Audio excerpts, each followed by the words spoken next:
Good morning. Good morning. Good morning. Good morning. Happy Saturday. Happy Saturday.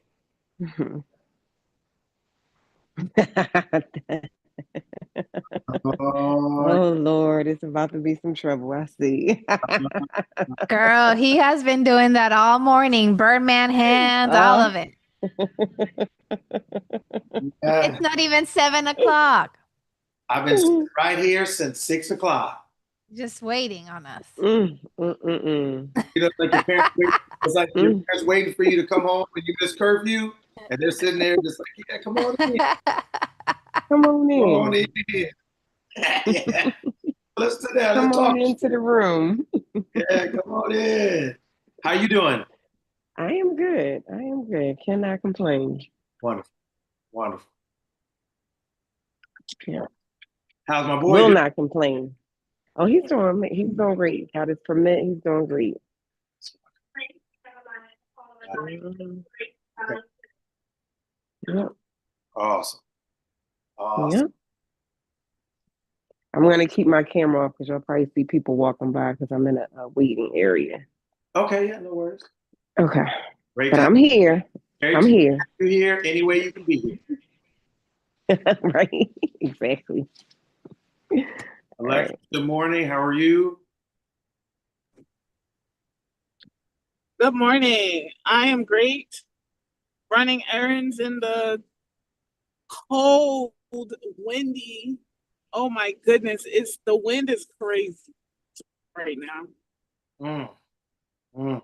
But I'm perfect, whole, and complete. So I'm just doing my thing. That's it. I That's like right. that. Perfect. Sleep. That's it. Do it to Yes. the wind. Do it to the wind. Don't let it do it to you. That's it. Right. Yeah. Tell it to save you some gas. Tell it to push you around. Right. Man, if you're gonna be around, do something. Make yourself useful. Right. Oh yes. Yeah. That post you sent me, Uh-huh. wow, spot on. Spot on. No more trauma bonding. Be quiet. Uh-huh. Yeah. Sometimes going along to get along will get you thrown out. Yeah. Get you thrown Yeah. out of your own group, out of your own, your own mood that you had, your own mode you was doing. Right. That's like having your own place, and it's nice and wonderful, and then you get the bright idea to move in with somebody else, and you're like, oh, I made a mistake. I made a mistake. They don't clean up after themselves. Every time I come home, it's a 3 day notice to, pay or quit. Right? It's like, what is this person doing? How do they live like this? Yeah. Yes. Mhm. Mhm. Mhm.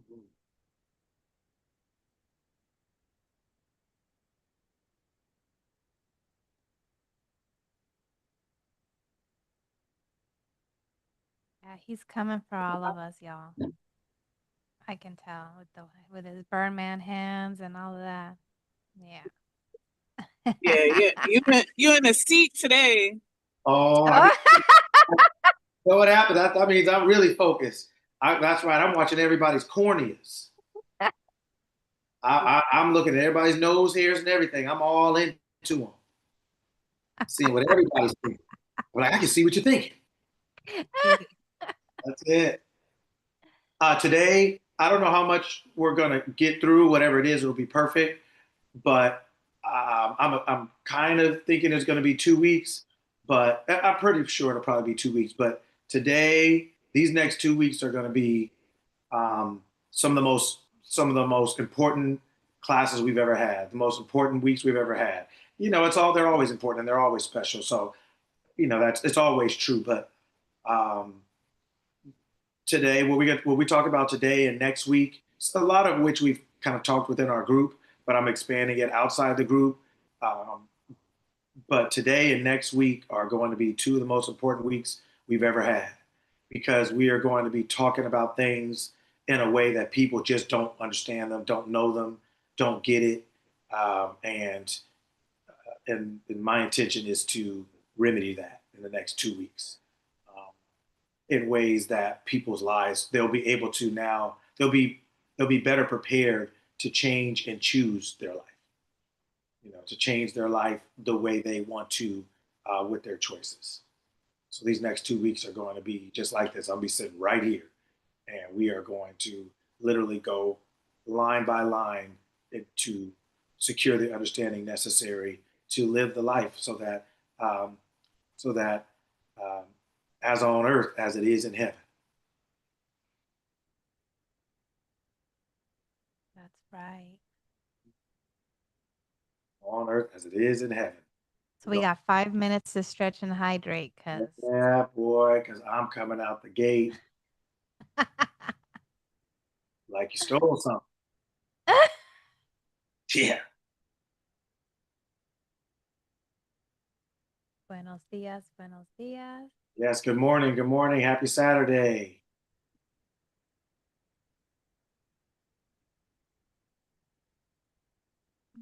Yeah.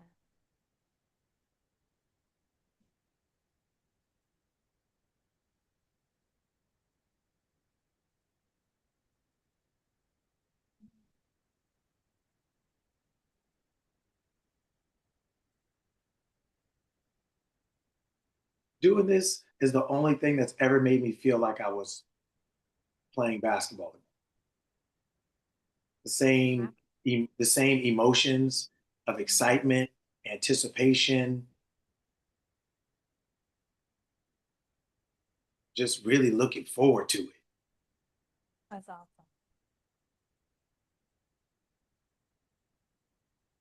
Where and when I played basketball, I actually realized I liked practicing. Even I liked not team practice, but I like practicing on my own as much more than I like playing. I like that. I don't know what about it I liked, but I just did. I loved it, and I think that's what got me to where I was. I love practicing as much as or more than I love playing, and this reminds me of that because I love sharing just as much as I love learning. And so the excitement I get when I learn something new or when I come to a different level of awareness or understanding, I feel so excited, like, oh my gosh. So that's why I like when Alexa said, oh, you shared that thing. Like I'm always, looking at things, reading things, because I'm so excited and so passionate about learning, about just expanding my awareness because I understand that the more I do that, the more I can do, right? And so I think that's what made me feel that way in basketball. I was like, man, the more I practiced, the better I got, the better I was able to play. So I couldn't wait to practice again on my own because I'm like, I can go back out there and figure out something else that I can do or whatever. So when I'm learning and applying and living, that's what makes me so passionate and excited about sharing because it's like, oh man, this was so amazing to find this. Now I know how to do this, or now I can do this, or I didn't know I could think like that. I'm going to try that out. So I feel the same way when I'm sharing. That's probably why I get so excited. I was sitting here since 6 o'clock, just staring at the screen, looking at the clock, ready, just waiting. So I'm so grateful for you, Coach Lucky, because I'm always the friend that's sending stuff to people. okay, And so now I get to receive, There you go. and it be so spot on. So yeah, you're valued for sure. That part of your brain and stuff. And I know people love receiving from me too. So it's nice to receive though. yes, yes. Well, thank you. I appreciate it. It's always my honor and pleasure. Hey, Leanne, how are you? Happy Saturday. Hey. Good morning. Happy Saturday. Oh God, Leanne, he's been like this since 6 a.m. our time. So we're in Pacific Standard.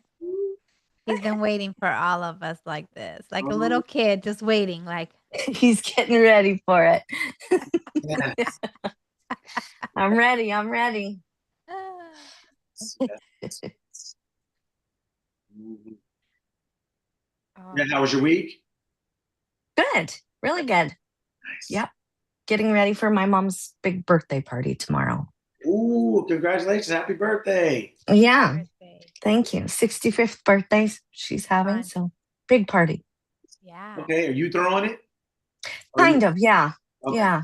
Well, We have a restaurant that we booked, but there's going to be 50 people there. Wow. So all of the organizing has been me and her partner. So Oh, that sounds like fun. oh it'll man, be good. congratulations. That's super cool. Yeah.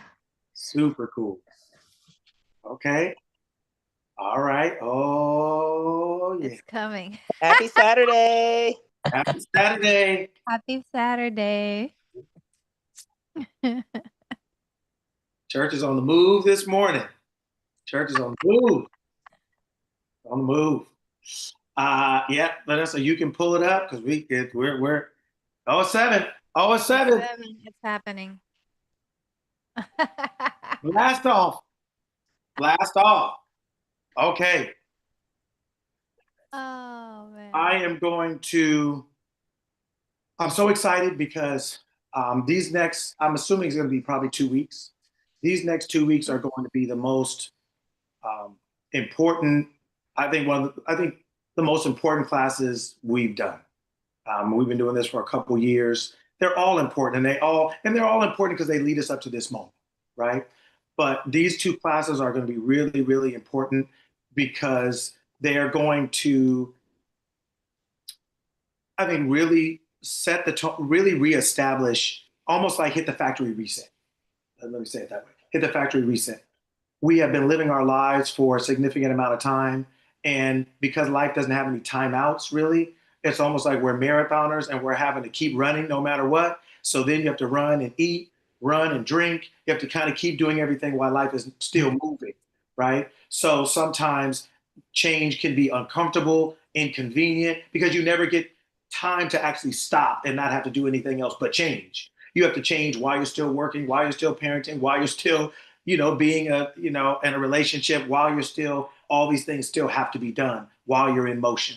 So these next 2 weeks, I say that to say these next 2 weeks that is why I say that, because this is going to be like a factory reset these next 2 weeks. So pay attention while you're here. Go back and watch the replays. Invite anybody that you want to know even more so, because these next 2 weeks are going to be like a factory reset. And it's going to be of the utmost importance and epicness. So I am going to start it off and start it off like this with the tone set. Factory reset, so I'm setting the tone with the reset. So I was having this conversation a couple weeks ago, and I said some things, and then when I read this, it literally reminded me of what I said, and I was like, "Wow, I said this exact thing!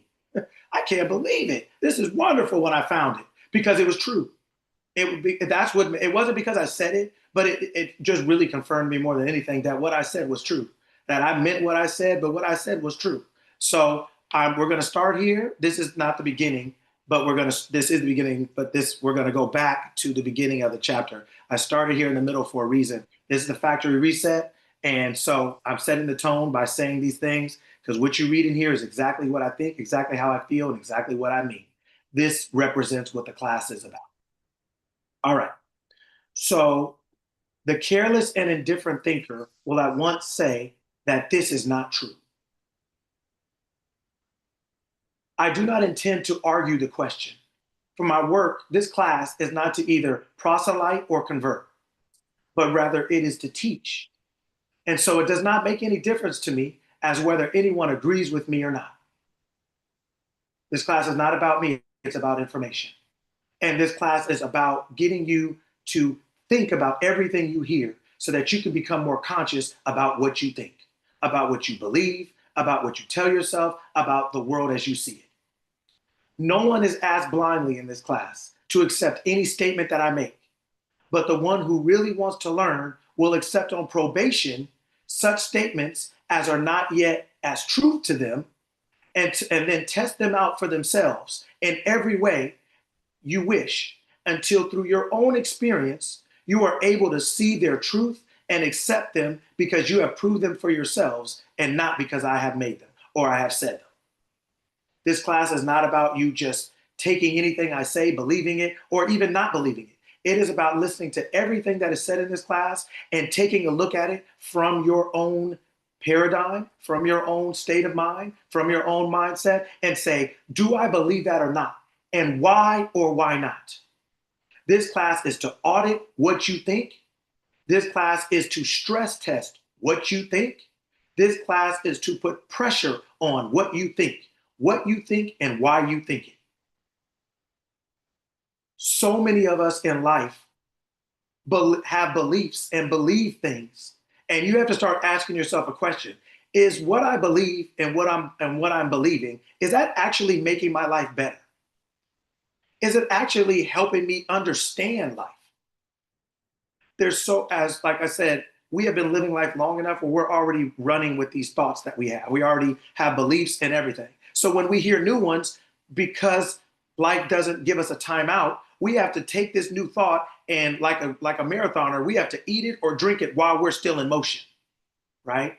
We have to eat it or drink it while we're still in motion. So we don't get a chance to really stop and say, wow, what do I think? But as a result of that, sometimes change is hard because if we take this new thought while we're running, it can make us catch a cramp. We can feel like we want to stop. It's making us sick. We're trying to digest new information while we're still living, right? But so a lot of times we hold on to beliefs, not even because they make any sense or because they're making our life better, but because they're convenient. We've already digested them. We're just going to keep them as they are. But this class is not for that.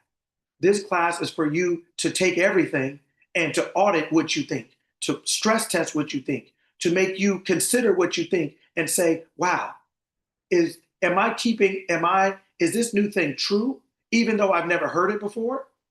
Or is this thing not true? Or is the thing that I already have not true, even though I have it? It's to get you to look at, like, am I believing what's true, or am I just believing something because I have it? Am I disregarding something that is true just because I've never heard it before, but it actually makes sense? A lot of things we believe don't make sense, but we just believe them because we believed them for so long, we just keep them, right? But I want you to start looking at your thoughts and say, does this actually make sense? Just because this information is new and I've never heard it doesn't mean it's not true.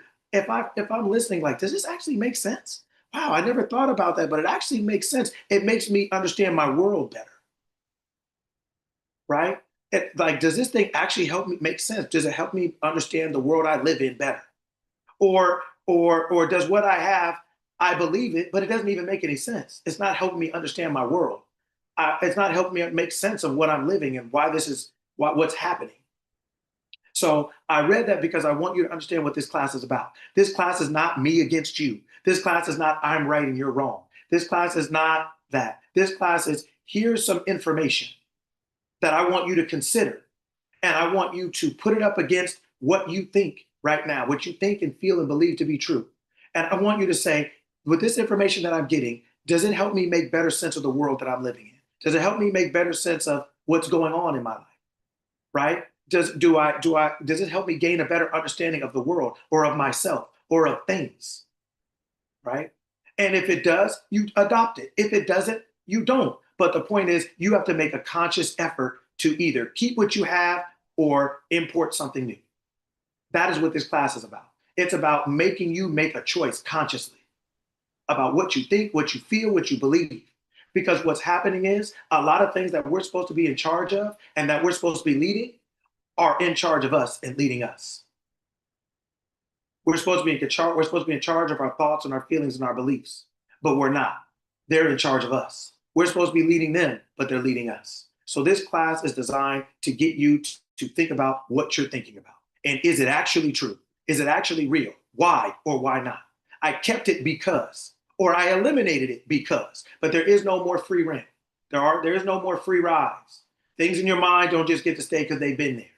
Thoughts don't just get to stay because, well, so-and-so told me, or I've been thinking this forever, or that's the way it's always been. Well, then that's the way your life will always be. If you're unwilling to entertain anything new, you'll never be anything new. Now, we're not entertaining anything new that is not beneficial, but we're not discarding new things that could be beneficial just because they're new, just because they require you to change your mind. If you want to change your life, you got to change your mind. We talk about that all the time. Change your mind, change your life. Choose your mind, choose your life. Victory only, victory always. understand your mind, and you can understand your life. So there's a lot of things that we need to audit, that we need to stress test, that we need to proof, right? Or prove, right? In order to make sure that we're living well. All right. Okay. You can go back to the thing. We're going to start over now. In that. Okay. I just want to guide you to change your view if you want. So you can click on view and then gallery, and then you'll be able to see everyone because I spotlighted you. All right. I don't even know. But it's all right. Whatever. I'm good. I can't hear you. It's on the top right of your screen. Oh, okay. View and then gallery. Okay. Perfect. Wonderful. All right. All right. You ready? Yep, we're ready. All right. So we're going back to the top. All right, here we go. These next 2 weeks are going to be the most important 2 weeks. So make sure you pay attention today. Make sure you come back next week because we're hitting the factory reset. I want you to understand something and some things. All right. Betraying one's confidence. All right. Once I betrayed, so matter of fact, all right, you can raise your hand on the thing if you're able to read. I'll start, but that'll give us some time. If you're able to read, raise your hand and things like that. All right. And when I interrupt you or stop you, it's not to be rude. It's to make a point or to make sure we understand something. All right. Once I betrayed the confidence of a very dear friend. Once I betrayed the confidence of a very dear friend. Afterward, doing everything in my power to regain the friendship, love, and confidence, but the injury seemed too deep for forgiveness. Now, what shall I do next? This is an inquiry which I recently received and contains a problem that affects many lives. This man said that he did everything in my power to regain the friendship, love, and confidence. I have no doubt, but what that is true insofar, this English is a little bit older, so it can seem a little convoluted, but basically saying I have no doubt that he did this, right? That he did everything in his power, right? So far as in his knowledge goes, as what was in his power to do. I have no doubt he did everything he could to make it better. But he made the same mistake the world always makes. So let me back up a second. This man, so someone's confidence, this person saying I betrayed a person's confidence. At the beginning of this thing, it says, this man said that it did everything in its power to regain the friendship. This man said that it did everything in its power. What is that actually? In this class, this man said that it did everything in its power. What is that? How would you rewrite that sentence? What is this man said? What is that really saying? This mind said? This mind said. Every time you're looking at a man, you're looking at a what? Mind. At a mind. Man, because man means human. You're just short for human. That means male, female. Right? So every time you're meeting a man, every time you're meeting a human, every time you're meeting a person, you're meeting a mind. You're meeting the mind. The human that you see is just the hardware, protecting the software, the mind. You're just looking at the external representative of the mind. So this mind did everything that it could to regain the friendship, to fix it. Right? So I want you to understand that these things that you think are physical are actually not physical. They're expressed physically, but they are in their essence, they're not physical. They're consciousness. We're going over how the mind thinks, how you think, and why your physical world looks the way it does to you. Why your physical life is the way it is, because it is a reflection of your mind. So this mind did something and messed something up. So now this mind is saying, I did everything in my power. This mind did everything in our power to regain the friendship, love, and confidence. And the person they came to said, I have no doubt that what you said is true, that you did everything you could. But he is the man is the mind, right? But he at the bottom said, but he made the same mistake the world always makes. So the mind makes a mistake. You make a mistake. Your consciousness makes a mistake. You didn't think something properly. And so now you're trying to fix it, undo it, redo it.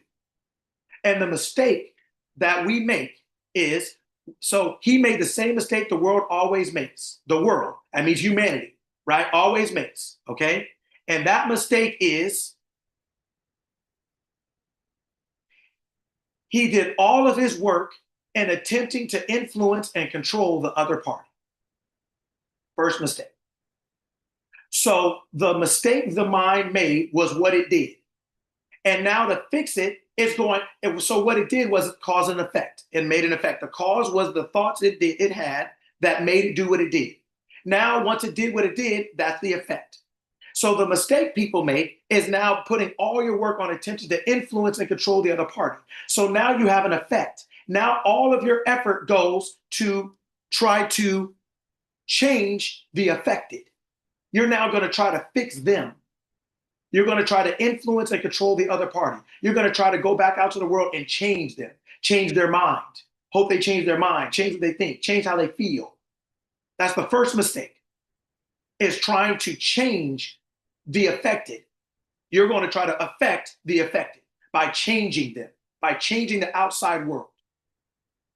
That's the first mistake. After the mistake you made, the original, right? So the mind. So your mind, your awareness of being acts. And when you haven't trained your awareness, it acts inappropriately or acts out. Now, something that produces an effect. Now someone is affected. Now when you see that someone is affected, you now try to affect the affected by trying to fix it. Oh, let me do this. Let me try to change their mind. Let me try to tell them this. Let me see what I can do, right? And the first mistake you make is in attempting to influence and control the other party, right? Now, we do that for a reason. It's not crazy or insane, but we do it for a reason, right? Why? Let us first understand. So remember what I said when I first read. A lot of things that you'll first hear right now are contrary to what you've been told your whole life. So when your brain first hears it, you're going to be like, man, what are you talking about? But what did it say? Just hold it for a second. Don't jump to conclusions. Don't just throw something away because you never heard it before or because it goes against everything you've ever heard. Because a lot of things that we think and we believe to be true aren't always what they're cracked up to be. All that information, all that glitter you got ain't always gold. So let us first understand that it is impossible for one person to either betray another's confidence or injure him in any way. Let us first understand that it is impossible. M meaning prefix, meaning separate from possibility. That's what impossible means. The M means to separate.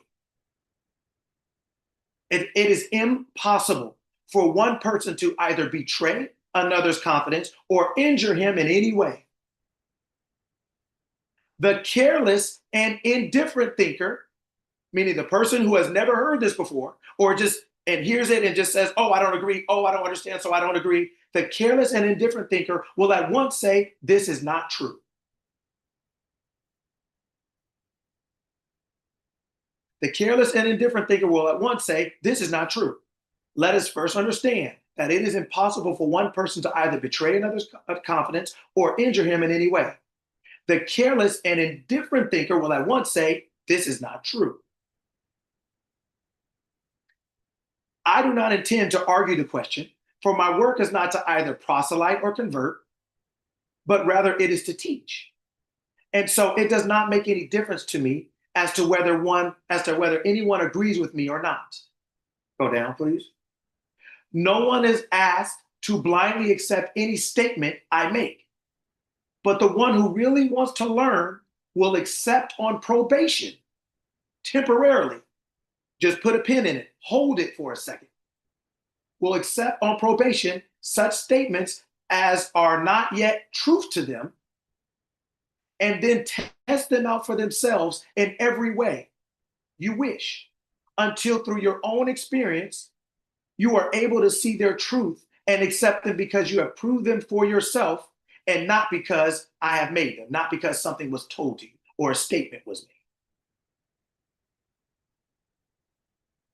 Right? Okay, go down, please. All right, Veronica, you can call on whoever wants to read next. You can call them. Okay, Sparkle Bailey.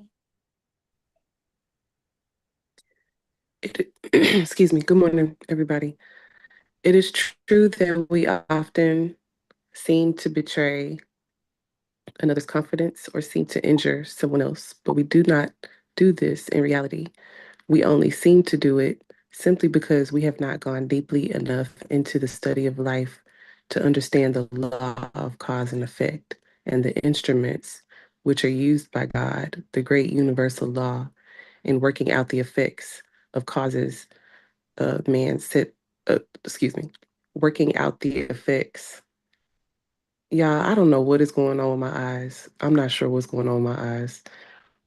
In working out the effects of causes man sets in motion. I'm going to release the opportunity to read because I don't know what's going on with my eyes. Perfect. Okay, go back That's my mama. And let That's the my next mama. person. Go back up.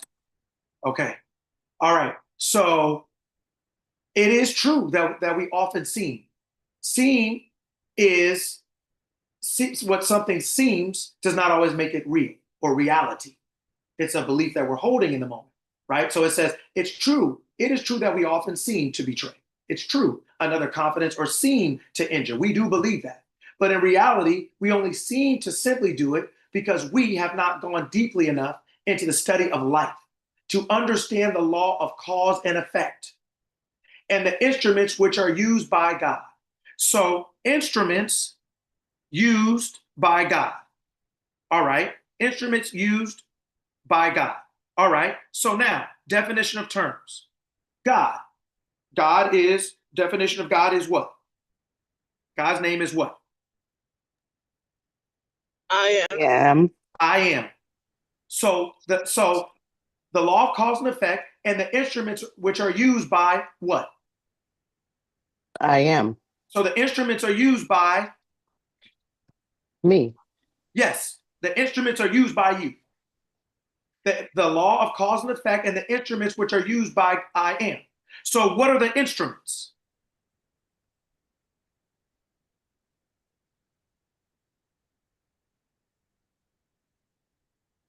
Other people. The great universal law. Yes, but what are the instruments? Are used by God. God is defined as the great universal law, as I am. Basically, it's the supreme authority. What are the instruments? And the instruments which are used, I am are using instruments. What are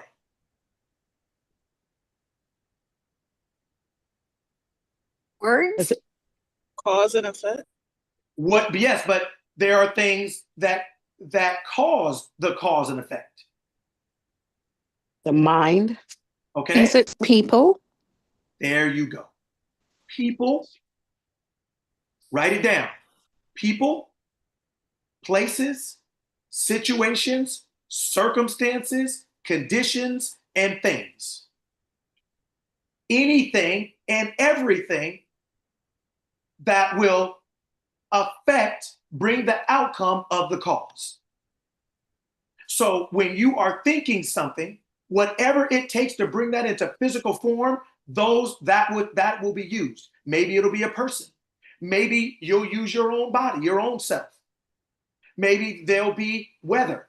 Maybe there'll be taxes. Maybe there'll be disease. Maybe there will be another person. It doesn't matter what it is. Your awareness, the law, the universal law, will use all of the instruments at its disposal to make sure that the cause, what you are thinking, comes into effect.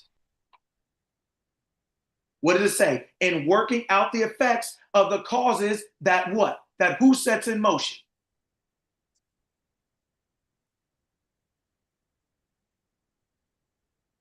What does it say at the end? What does it say at the bottom? Man. Man. So who? Mind, the mind. Me. Me, the mind. I am. Me, right? Me, right? So it's not, so the effects of causes man. The mind sets in motion. So when people talk about mindset, and we define that in this class before, the causes, the effects of man, of the mindset, of the thoughts, feelings, and beliefs that you are holding. Those things set in motion. Set in motion means cause now, causative. And whenever you cause something, there is an effect. Whenever you do something, there's an outcome to whatever degree. But that thing is being worked by your mind, by your awareness of being. That is the cause that sets in motion the eventual effect. The instruments which are used by God, the instruments used by I am, your awareness is using instruments, is using people, places, situations, circumstances, conditions, and things to work out the effect of the cause that is in your mind, of what you're thinking and believing and telling yourself is true, that you've accepted, that you're accepting. Okay, go down, please. You can start with we can. All right. Go ahead, Veronica. You can say whoever. Alexis. We can and do betray our own confidence and inflict serious injuries upon ourselves again and again, but never upon another person. Okay, stop. Stop. Who has ever heard this sentence in the book, in the Bible, where it says, "Against you, Father, only have I sinned"? Has anybody heard that before? Yes. Right? There you go. That's what that means. As we get deeper and deeper, you're going to start to understand things that you've never understood. That's what that means. This thing, what you just read, what Alexa just read, I'm going to have her read it again. What it's saying is, in a different book, it is saying, "Against you, Father, only have I sinned." Father is God, and God is I am. So only against your own self are you sinning. Only sinning means, right, means to err, to make a mistake. Only against yourself are you making mistakes. You're only inflicting this on yourself. Okay, Alexis, read it again, please. We can. We can and do betray our own confidence and inflict serious injuries upon ourselves again and again, but never upon another person. Keep going. When we study life deeply, we see the great universal law of cause and effect manifesting everywhere, and we can come to understand that this law prevails throughout the universe, and that back of every effect, no matter how trivial and unimportant it may seem to us, lies the determining cause which produced it. Hey, stop. It is true. Stop. Okay, perfect. Go back up to the beginning of where you read, where it says "when we," right there. Okay, so when we study life deeply, what is life? That word life, what does that word mean right there?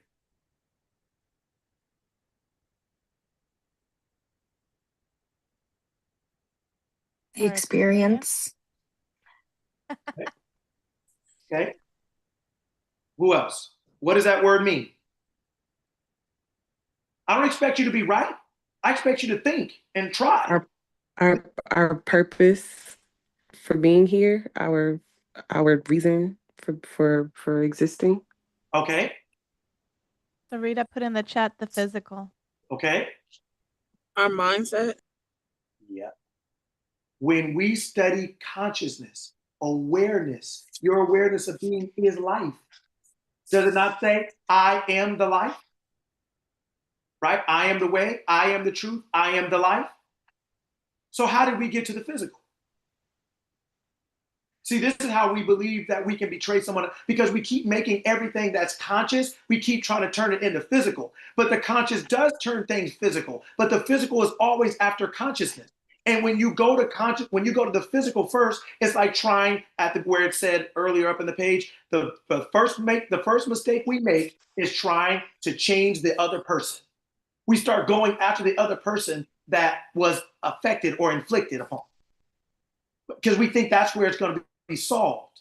But it can't be solved there, because it has to be solved. The effect can't change the effect. Only the cause can change the effect. When we study life in this thing, right? Life is I am. I am is life. What created what we call life? Whether it's humanity, bugs, birds, the wind, the air, who created that?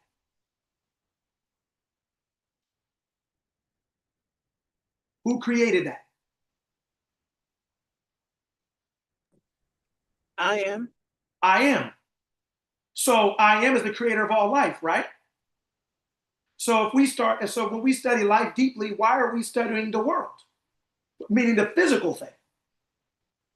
That's only the effect. That's only what life did. It's almost like if you see a rich person and you only know they're rich. That doesn't mean you know them, right? You're only knowing the outcome of something they're producing. That doesn't mean you know them. Life is I am. Life is your awareness of being. Life is I am. Consciousness. That's why God said, my name is I am. God is a title. It's not a name. It's a title. Meaning, right, the universal law, meaning the supreme being, meaning the supreme authority. I am. That's why God said, my name is I am. Unto all generations. I am is first person, present tense consciousness. That's in each one of us. When you study life deeply, when you study awareness deeply, when you study yourself deeply, and another way they say what? Know what? Know what? Thyself. So Know thyself, not herself, himself, themself, theyself, yourself. When you know yourself deeply, that is basically my definition of maturity. Maturity is when you say I'm maturing, my definition of that is the increased knowledge of yourself. Your increasing self-awareness, knowing who you are. Because the more you know who you really are, it changes who you are. Meaning it changes who you are being. It changes how you express yourself, how you act. You'll start doing things and you'll stop doing things. You'll start believing yourself to be and you'll stop believing yourself to be. Maturity is the increasing awareness of self. That's my definition of maturity. So when we study life, when you study awareness, your self-awareness, your I amness, you will see the great universal law of cause and effect. You are the law. So as you are I am, you are using the law of cause and effect. Almost like when you are as Leanne, you use your car. You're using something to get something done, to handle something, to run your errands, to go to the store, to go to the gym, to go see your mom, you're using your car. But we're letting our car use us. We're supposed to be using feelings and thoughts and awareness. We're supposed to be using it, but we are being used by them. Oh, I can't help it. Oh, I can't control myself. Oh, that's just who I am. The things we're supposed to be using and leading, we are being used by and led by. So it's almost like getting in the car and the car just take off. How does that feel? How that you'd want to get out. Well, most of us are living like that. We're in a body, it's just taking off. We have thoughts, they just taken off. We have beliefs, they just taken off. We have feelings, they just taken off. We're in there and it's just a roller coaster ride with no seatbelt, and this ain't an amusement park. When we study life deeply, when you study awareness, when you study yourself, when you come to know who you are, you will see, it will become apparent to you. The great universal law of cause and effect manifesting everywhere, because I am is everywhere. I am is omnipresent. There's I ams everywhere on this planet, 8 billion of them. Right? And you come to understand that the law of what you are believing to be true and telling yourself comes in a physical form, called the law of cause and effect, right? No matter how trivial and unimportant it may seem to you, lies the determining cause which produce it. So the things you see in the physical world are caused by the things that are created in the non-physical world, your awareness of being. Right? Okay, so Alexis, start again. When we study life deeply, we see the great universal law of cause and effect manifesting everywhere. And we come to understand that this law prevails throughout the universe, and that back of every effect, no matter how trivial and unimportant it may seem to us, lies the determining cause which produced it. It is true that this cause is too deeply hidden for the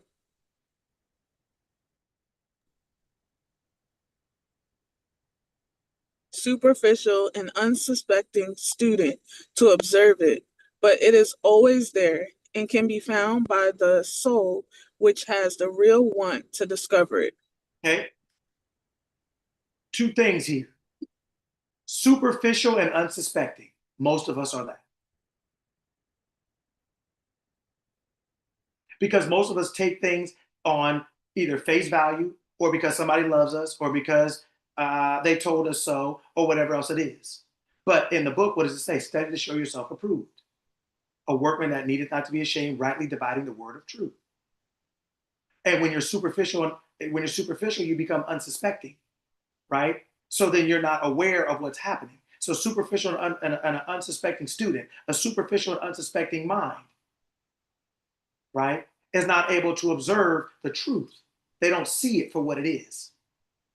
But the truth is always there and can be found by the soul, which has the real want to discover it. Now, what does the word discover mean? And I see people have a question, so I'll get to it. What does the word, so which has the real want to discover it? What does the word discover mean? So in my mind, based on this, what we're studying, this to remove and cover. So uncover, remove the cover, discover. Am I over analyzing? No, it's actually literally perfect.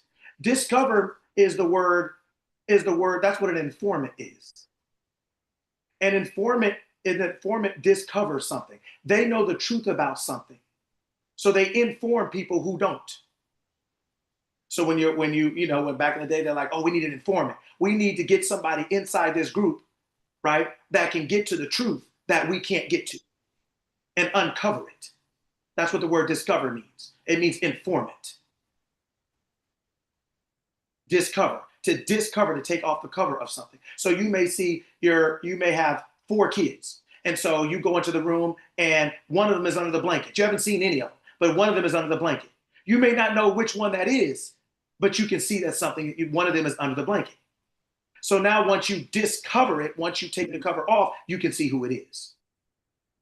When you're unsuspecting and superficial, you may see something under the blanket, but you don't know what it is because you're on the surface level.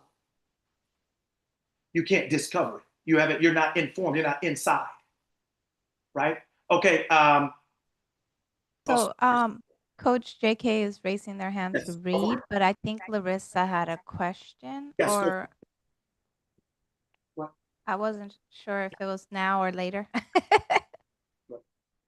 I just wasn't sure if I was able to ask a question while he's teaching. So, but I do Absolutely. have a question. Yes, ma'am. And my question is, what happens in the case when cause and effect creates a child to lose their sense of identity, or worse, never develop an identity before they could uncover an awareness of self?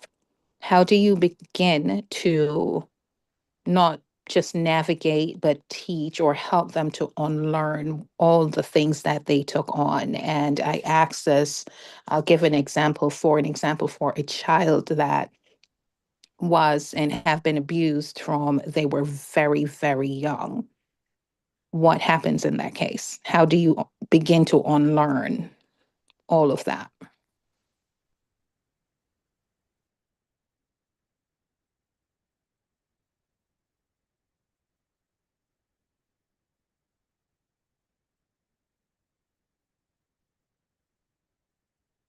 In every moment, though it seems not true or not possible, in every moment, you can choose or change what you think you are or are not.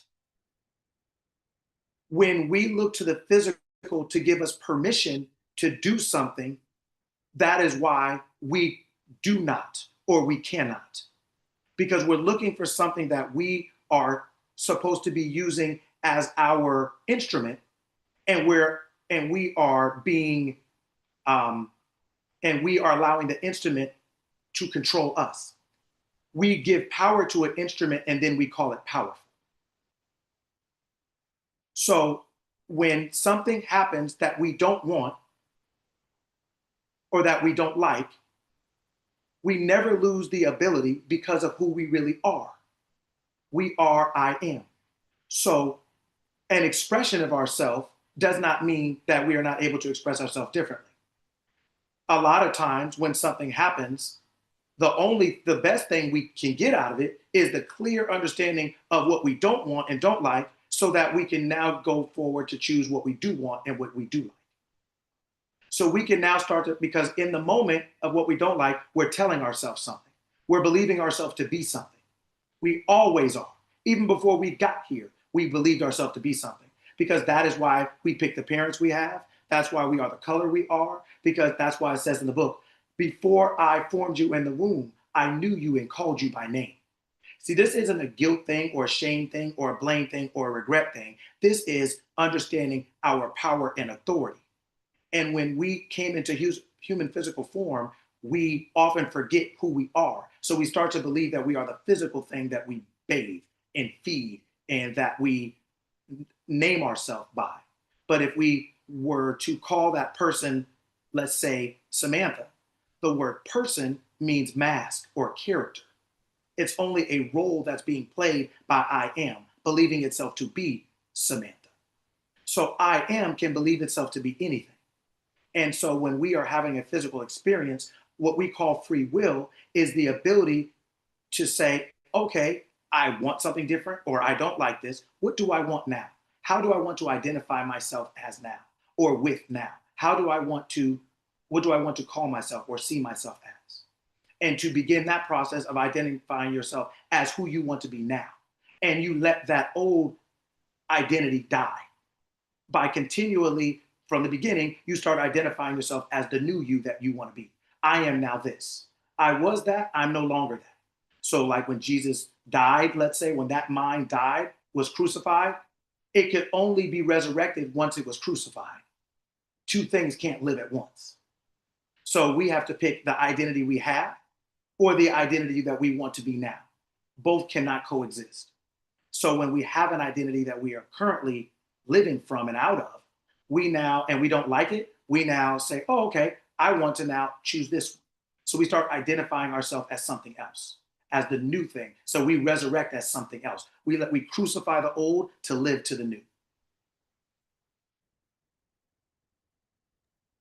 Okay, can I ask an additional question? So basically, what I'm getting from what you said, which I do agree with, is at some point in time throughout your life, you have to make that choice. You have to become that aware, live in a space of acknowledgement and acceptance, and then make the decision to make that choice to change from what you once believed you were to, or whatever it was that you were before, and to make a choice to do different.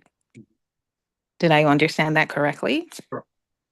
Okay. The second thing is you made mention earlier of or choosing prior to being here. I think the point you were making, or what I gathered, is that you choose what parent you came to, what complexion or what race you wanted to be. Did I hear that clearly? And could you elaborate on that? So think about it from the beginning. In the beginning, it says in the book, in the beginning was God. So before all things were created, I am, you as awareness existed. If you look in the book when toward the end of Jesus' life, when he said, Father, okay, I'm done. Return to me the glory I had with you before the world was. You existed before the world was. That's why the world is. So awareness is always in existence before physical things. Right? So if we look at our parents had parents, they had parents. So if you go all the way back, there is, at the very beginning, go all the way back, there's always consciousness before physicality, right? So we decided, okay, from where I was, nobody can make us come. Nobody can make us embody a physical thing nobody can make us embody a physical thing from where we are, from where we started. So if we started in a place as I am, then whatever we chose to physically embody, right? We're like, okay, I need a body. I think I want to do this in life, this in life, this in life. Okay, in order to do that physically, I need a body. Well, since I've already created bodies now, I now just say, okay, well, who do I want to go through to get this body? I need to get me a suit. So I'm going to go to this store. I'm going to go to these two people and I'm going to come. This is how I'm going to get there. So this is the time I'm going to go. This is the place I'm going to go. These are who I'm going to come through. And once we come out on the other side as humanity, we don't know that.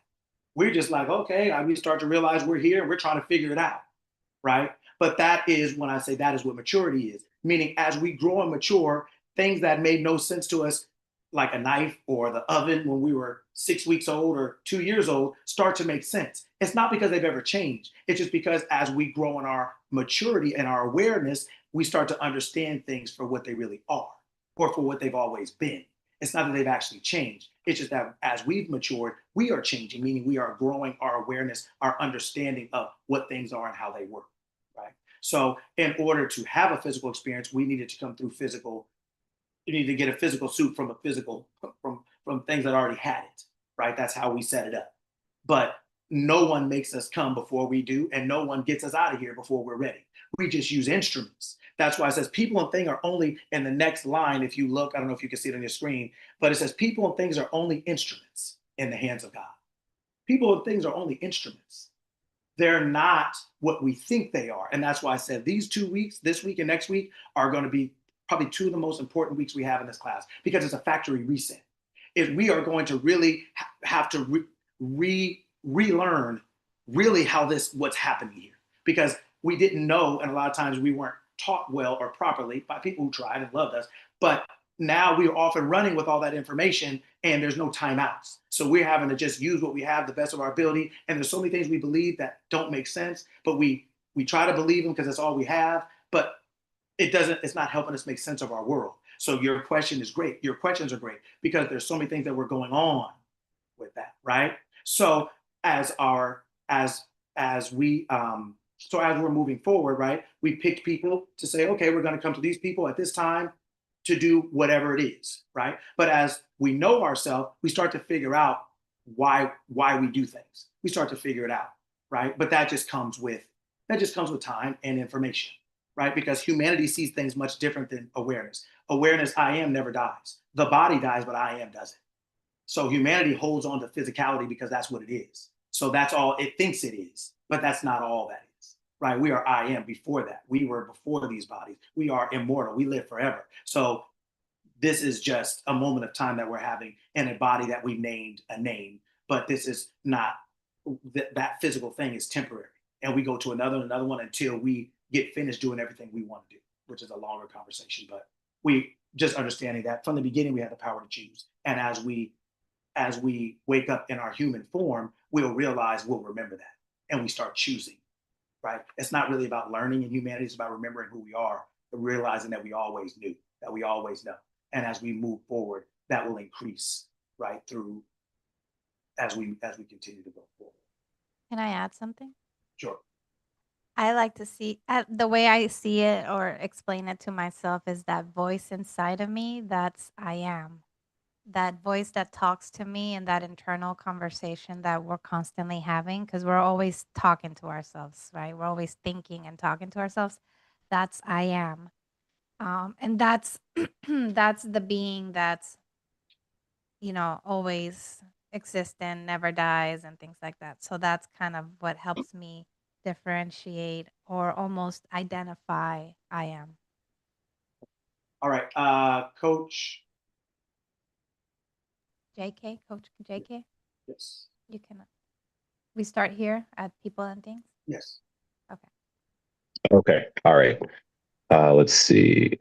People and things are only instruments in the hands of God, the great universal law, to work out in the lives of those with whom they contact the effects of the causes they set in motion. And when we become convinced of this wonderful truth, we cease to blame others for any effect we may receive, and neither do we blame ourselves for any effect which we, as the instrument, may give to others. Each life always does the best it knows how at the particular moment of the commission of any act. Many times afterward, we see that we have made a mistake and are sorry for it. But it is another mistake to be sorry. When we see we have made a mistake and done what we, sorry, I have to move. Thank you. Let me start that sentence over. When we see we have made a mistake and done what we say is the wrong thing, it is because we are in a different state of consciousness, one that is more harmonious and constructive, and where we can see the bigger vision and larger ideal than the one we were in at the time the wrong act was committed. In the lesser state of consciousness we were in at that time the act was committed, that which we did was the best we knew how to do in that thought current. It can therefore be readily seen that had our know-how been better at that particular moment, that is, had we been in a more harmonious and constructive state of consciousness or mind or thought current at that moment, we would not have committed the act. Our work then is to so develop our human mind that we will create within ourselves such a harmonious and constructive state of consciousness as will cause our know-how to at all times accord with our highest ideals. Okay. So what have you taken away from that? I know you just read it. What is your takeaway from that, what you just read? My immediate initial takeaway is I did the best I could with what I knew at the time, and I am allowed to now go back and review my beliefs about what I thought I knew at that time. So I will acknowledge, give myself some grace that I did what I could based on what I knew, and I'm going to challenge myself because I'm not okay just leaving it at that's what I knew at the time. Now I have the responsibility to learn more. So if that situation is to repeat itself, I may make a different decision or I may not. That's my choice. That's what I took away from it. Well said. Okay. So now, after what you just said, right where the cursor is, where it says our work, read that. Our work, that part? Yes. Okay. Bear with me because I have okay, there we go. Thank you, Vera. Our work then is to so develop our human mind that we will create within ourselves such a harmonious and constructive state of consciousness as will cause our know-how to at all times accord with our highest ideals. That's your answer. That's our answer. When we make a mistake, right? When we err in consciousness, right? We don't know better. We thought we know, we meant to do. That's fine. That's why the book said there is no condemnation to those that are in Christ Jesus. When you are, it's not about guilt, shame, blame, regret. It's not about that, right? Humanity does that. Your awareness doesn't do that because your awareness is what it say, the law is no respecter of persons. It's not all the things that humanity is, all the emotions and all the blaming and the guilting and the shaming and the regretting and all the other stuff. It doesn't do that. It just says, oh, this is what I know from where I am. So from where I am, I'm going to make this thing. Oh, okay. Wow. I realized that's not what I didn't think about that properly. I didn't know better or I didn't do better. And so now I realize it but I only can realize it because I'm in a different state of mind. I can recognize that I'm looking at myself from a different place. That's why I can make the distinction. Like, oh, I made a mistake. I can see where I went wrong because you're not in the same place when you do that, right? And so what it's saying is, so now once you realize that happens, so then what is the goal? What is the work now? The work is to develop your human mind so that what it says, so that we will create within ourselves. This is a self-creating thing from within you. You will create within yourself such a harmonious, constructive state of consciousness that will cause your know-how, your awareness that knows how to do everything. You will basically train your mind to at all times act on the accord with your highest ideals. You use your higher mind to train your mind, almost like you would train a child or a dog. You say, in my higher mind, how would I think about this? How would I deal with this? What should I think about this? How do I? And the more you're able to do that, you will find your behavior start to align yourself differently. You will act differently. But that is basically your own self-creation. You go within yourself and you say, okay, this is how I choose to think about myself and about life, so that my as the cause, so that my effect aligns with my highest ideals, so that I don't have to regret or feel blame or shame or guilt or regret or whatever else it is. That is an internal thing. Our work is to so develop our human mind, what people call mindset, the collection of thoughts, feelings, and beliefs that we have. Those are the instruments that we're using, right? to say, oh, okay, this is what I'm believing I am. So now I'm going to act these out. Right? But we're always acting according to our highest ideals. And a lot of times we're just not aware of what that is. So that is what you do. That's basically a day-to-day thing, right? That is what you're doing constantly, right? If you are, that basically this whole paragraph definition for that is repent. That's basically that paragraph means repent. Greek word metanoia, it means to change your mind, a radical change of mind. That's all repentance is. It's not moral, it's not ethical. It's realizing, oh, I passed my street, let me hit a U-turn, right? Oh, I was going too fast, let me slow down. It's to become consciously aware of something and do the opposite. Do something different, or the thing that's going to lead you to your desired end. So perfect. You know what? You can finish the last part of this. Had the man. Okay. All right, there we go. Had the man who wrote me the inquiry at the beginning of this letter done this, he would never have betrayed the confidence of his friend, for his know-how would have accorded with his highest ideals, and so prevented the betrayal when the opportunity arose. He then could not have been used as the destructive instrument in the life of his friend to betray the latter's confidence. Right? Okay. So who's next? Sparkle Bailey, do you have a question or you're ready to read? I can read again. I'm gonna make up my mind that my eyes are fine and I can read again. But I also wanted to add to what Larissa, the question she asked. I've asked that question. I've been in that space where I asked that same question to Coach Lucky, actually, and I had to sit with the truth for a while. It took me some time to sit with the truth, the reality that I chose what I chose. Well, hold on one second. So I want you to read. I want you to read this because Okay. this is the answer. This is why we're reading it. It's a factory reset. What you're getting ready to read is the answer to what you're saying and the answer to what Larissa asked. Right. For sure. So go back up. Go back up. So who was reading before? Was it JK? Yes. Okay, go back up a little bit because Sparkle Bailey, you're going to read right after. You're going to read right after him because I wanted to go. I wanted to go right through. Right here. Is that where it was? Yes. Oh, no, go back. No, go back up because I want him to finish. Yeah, go back up. The earlier page, starting right there. All right, so JK, I want you to read "Had the Man," and then Sparkle Bailey, after he finishes that paragraph, you're going to read yours. I want you to see how both things happen. I want you to see how you are being used and how things happen to you. It's the person who's doing it and the person it's done to are in the same state of mind. You just don't realize it. But so we're going to read it. So JK, will you please come back and read that part again? Yes. Had the man who wrote me the inquiry at the beginning of this letter done this, he would never have betrayed the confidence of his friend, for his know-how would have accorded with his highest ideals and so prevented the betrayal when the opportunity arose.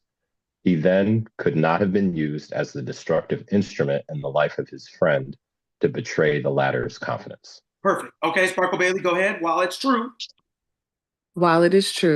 that we are only instruments in the hands of God, the great universal law, to work out in the lives of those with whom we While it is true that we are only instruments in the hands of God, the great universal law, to work out in the lives of those with whom we contact the effects of the causes they have set in motion, it is also true that we are not compelled to be blind, ignorant, and destructive instruments directed and propelled by a fate over which we have no control. That's deep right there. It is for each life to determine whether it shall be a constructive or a destructive instrument. Man, that's deep right there. In the hands of the universal law, I chose all of the things that's crazy. Coach Lucky just processing that while I'm reading it is crazy. No one else can decide this question for us. We alone have the power of choice. We alone are responsible for the effect of our decision. We can make this decision consciously and intelligently or unconsciously and ignorantly. I did a lot of things in ignorance. Wow. We can continue to manage our life with, man. in this moment, I just choose to forgive myself for not knowing. I didn't know, but I choose to forgive myself. And I really appreciate this community because I can just be vulnerable right here and I can be aware. I can come to awareness in this space. And so I just appreciate all of y'all's patience as I'm just becoming more aware. We can continue to manage our life with eyes which do not see and ears which do not hear, as long as we may wish. We can remain both blind and ignorant of the effects of the causes we are momentarily setting in motion, just as long as we desire.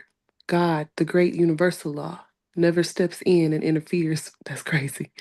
God, the great universal law, never steps in and interferes with our doing anything we may desire, no matter whether it affects, no matter whether it affect its effect on us is what we call good or bad. He always permits us to go on, knowing that the cure of the thing is in the thing itself. And that when we have reaped enough of the effects of the destructive causes we've set in motion, we will open our eyes to a larger truth and learn that we alone were responsible for the cause. That's wild. Okay. Next person. 'Cause we gotta get to the end. Okay, go ahead, Leanne. Larissa? Okay, I'll I'm sorry. Go ahead. My fault, Veronica. Go ahead, whatever you say. I Um, told, oh, is someone else reading or? Oh, go no, for it. go No, you're ahead. good. I wasn't sure if you wanted to ask a question if you were reading. Go ahead. Oh, sorry. No, good. I told this man the first thing he should do was to begin work upon himself. Okay, stop. So, Stop. Larissa, that is your answer. You see it? That's your answer. You asked me a question. That's your answer. I got it. Okay, start over. Do it again. I told this, and by the way, I wasn't asking for me. I've been doing the work. I'm Oh, yeah, I asking know. for my I'm just saying community. that's your answer as a principle. It doesn't matter But yeah, someone else, me, that I'm only talking about principles. I never talk, yeah, right? But only the principle, because the principle is all that matters. The person doesn't matter. The principle is the only thing that matters because the principle governs every person the same way. That's why the yes, doesn't matter. So yes, go for it. I agree. I told this man the first thing he should do was to begin work upon himself so that his know-how would better, I'm sorry, his know-how would better, sorry, what is that word? It's Accord. highlighted. Accord Mhm. with his higher ideals more of the time. He should also quit trying to regain the friendship, love, and confidence of the other person and regain friendship, love, and confidence. And that until he had done this, he could not expect to have it from anyone else. He should not even be sorry nor regret what he had done, because energy expressed as sorrow or regret was energy used destructively. And it was the destructive use of energy through the thoughts and emotions we allowed to persist, which made us destructive instruments in the hands of the universe, and so made it possible, his case, to seem to betray the confidence of his friend. So you understand how a person's own awareness and thought patterns put them in a position to be used that way. Do you understand that? I can relate to that. Okay. Yes. Now you're going to read Amanda. I'm sorry, Veronica. Pick another person. So listen, Larissa. Listen to. So the first thing you read is how does the drunk driver get used?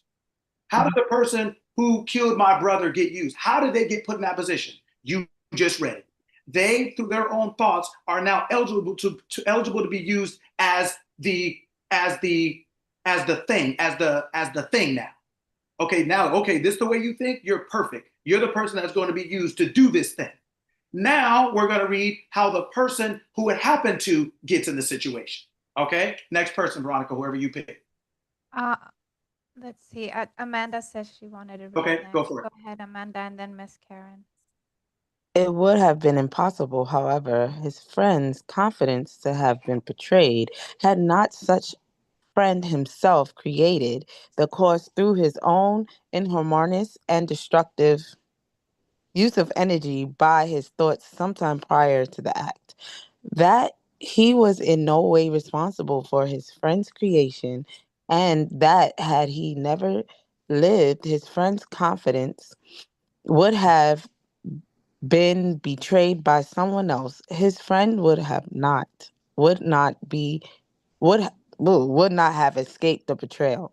He was only responsible for the fact that he was such a destructive instrument that he could be used as a particular case. His work was to make his life harmonious and constructive from now on that it would be impossible for the universal law to ever use him again as a destructive instrument. Okay, so does everybody see how both of those things happened? What does it say? He said, go back up a little bit, please, right there. And what does it say? So it talked about how the first person got used as the instrument because of his own way of thinking and his own energy, his own way of thinking. You're now used to be the drunk driver. But the person who got hit, the person who got killed, what does it say? It says the drunk driver is in no way responsible for the person for the person that got hit, because even if he never lived, he would the person who got hit would have been hit by someone else, would have been betrayed by someone else. His friend, the person who got hit, would not have escaped that. Mm-hmm. As eligible, because of your thinking, you're eligible to do it, and because of your thinking, you're eligible for it to happen to you. You just were there was a marriage of the person who thinks it to do it and the person who thinks it can happen to them. Mm-hmm. Mm-hmm. So the drunk driver is not responsible to the person it hit. In humanity, it is, but it's not responsible to the person it hit, because they're not the reason that person was taken out of here. Because if it wasn't them, it would have been somebody else. The law will find the person to do it, because it's all I am. It's all God. God is only doing it to itself. There is only God. There's only consciousness. We're just different expressions of it. So we think in humanity, it's me versus Karen, or me versus you, or me versus Leanne. But it's not, because at the beginning of the day, we all say I am. I am is the name. That's the only name. Everything else is what I am is doing, being, or having. So when we are aware of being something, we can now be made the instrument by which this thing can happen. But when we're also aware of something, we can now be the instrument to which this thing happened to. They're both in the same mind. That's why it's not just that person. If it wasn't you, it's going to be somebody else that's going to do it to you. But your awareness will not cease until it produces the effect of the cause, meaning your mind, your thought life. That's the only reason you did it. It's the only reason it happened to you. That's it. And so that's what it means when it says don't be sorry, or it's not saying don't apologize in your humanity to a person. If you step on their foot, you spill their drink, or if you accidentally, bump into somebody. That's not what it's saying. It's saying only in your mind do you do it, and only in your mind does it happen. And the marriage of those two seeming strangers, is only the marriage, the unison of two same minds to be in the same place. One is the doer, one is the receiver. They both need each other. That's how that happens. So anything that happens to you is because of your consciousness. It's not blame, guilt, shame. It's not that. And it's hard. That's why I prefaced at the beginning. It's a hard thing to swallow, because you think it's them. I can't believe it. Or it's them. Well, why do the good die young? Why do bad things happen? Does anybody ever give you a good answer? Does anybody ever tell is there ever a good answer? This is the answer. It's not that you like it, but this is it. This is answers why cause happens, because cause is consciousness. God does everything, and God experiences everything as I am, right? So we and humanity take it hard, because humanity is always trying to preserve itself. It's always trying to live. That's what it's supposed to be. That's what makes this thing real. However, this is how it happens. This is how it happens. So we are used as destructive or constructive instruments by our awareness, by what we're choosing to think. We don't have physical free will. We have conscious free will to choose to think whatever we want, but there is an outcome of that. We think free will is physical. It's not. Slaves got to move around. It's not just standing there and you're just can't move. No, it is in your mind. That is your free will, to choose what you want to choose, to think what you want to think, how you want to think. And if you don't control that, you lose control of the physical world. Now you end up doing something you regret, or having something done to you that you regret. But you cannot be, you would not have done it or had it happen to you if that's not where you were. That's why it says in the book, it says, no man comes to me unless my Father in me calls him. No man, no mind, no situation comes unless no. What does it say? If I be lifted up, I draw all men unto me. I draw all things, right? The mind draws all things unto itself like itself. People call that law of attraction. But people think that you have to be thinking, well, oh, I'm so sick. So they think that means, oh, this. No, sick is whatever sick is to you. What is it? Cancer? Is it high blood pressure? Is it diabetes? Is it, oh my God, I had a stomach ache for 2 days straight, right? Your awareness knows exactly how to affect the cause that you are creating. All the cause is in you. That's why I said this is a factory hard reset. This week and next week are going to be hard ones. But it's the only way you'll ever be free, because we have a whole bunch of information that doesn't explain our world. Doesn't explain why things happen. The good die young. The good die young. I told this before, and you guys look it up after you get off. I said this before a couple months ago, when Kobe Bryant died, and everybody said, oh my God, what happened? And then his friend Tracy McGrady said, Kobe Bryant said he was always going to die young. He always said he was going to die young. And I told him, stop saying that. He said he's always going to die young. Now, when people heard he died, then everybody's like, oh my God, it's such a tragedy. Humanity, we call it a tragedy. But awareness calls it cause and effect, the law. Be not deceived. God is not mocked. As a man sows, as a mind sows, it will reap. And because we don't know who we are most of the time, we don't value what we think or say. We think it doesn't matter. We think it doesn't mean anything. And then when something happens, we go into guilt and blame and shame. That doesn't help. That's not the law. The law is not a respecter of persons. Not because you're white or you're black or you're rich or you're poor or because you got a degree or you don't. That doesn't explain the law. That doesn't explain the world to us. That doesn't help, right? It is understanding this is what it is, no matter whom it's for. Everybody in this situation this is happening to. Everybody who thinks this way is eligible for this, to do it. Everybody who thinks this way is eligible for the doer to do something to them. But they're both I am. But they're both thinking something that puts them in the same place at the same time. This is how things happen as a law. That's how they happen. And if you sit down and you reflect, like I said in the beginning, hey, I'm not here to convince you of anything. I'm not trying to make you convert you to anything. I don't care what you think or if you agree with it or not. But if you sit down for a minute and you go back into your mind, not in blame, guilt, regret, shame, if you slow down and you stop, you will realize you'll be able to say, oh, now I realize what thoughts I was thinking before that happened.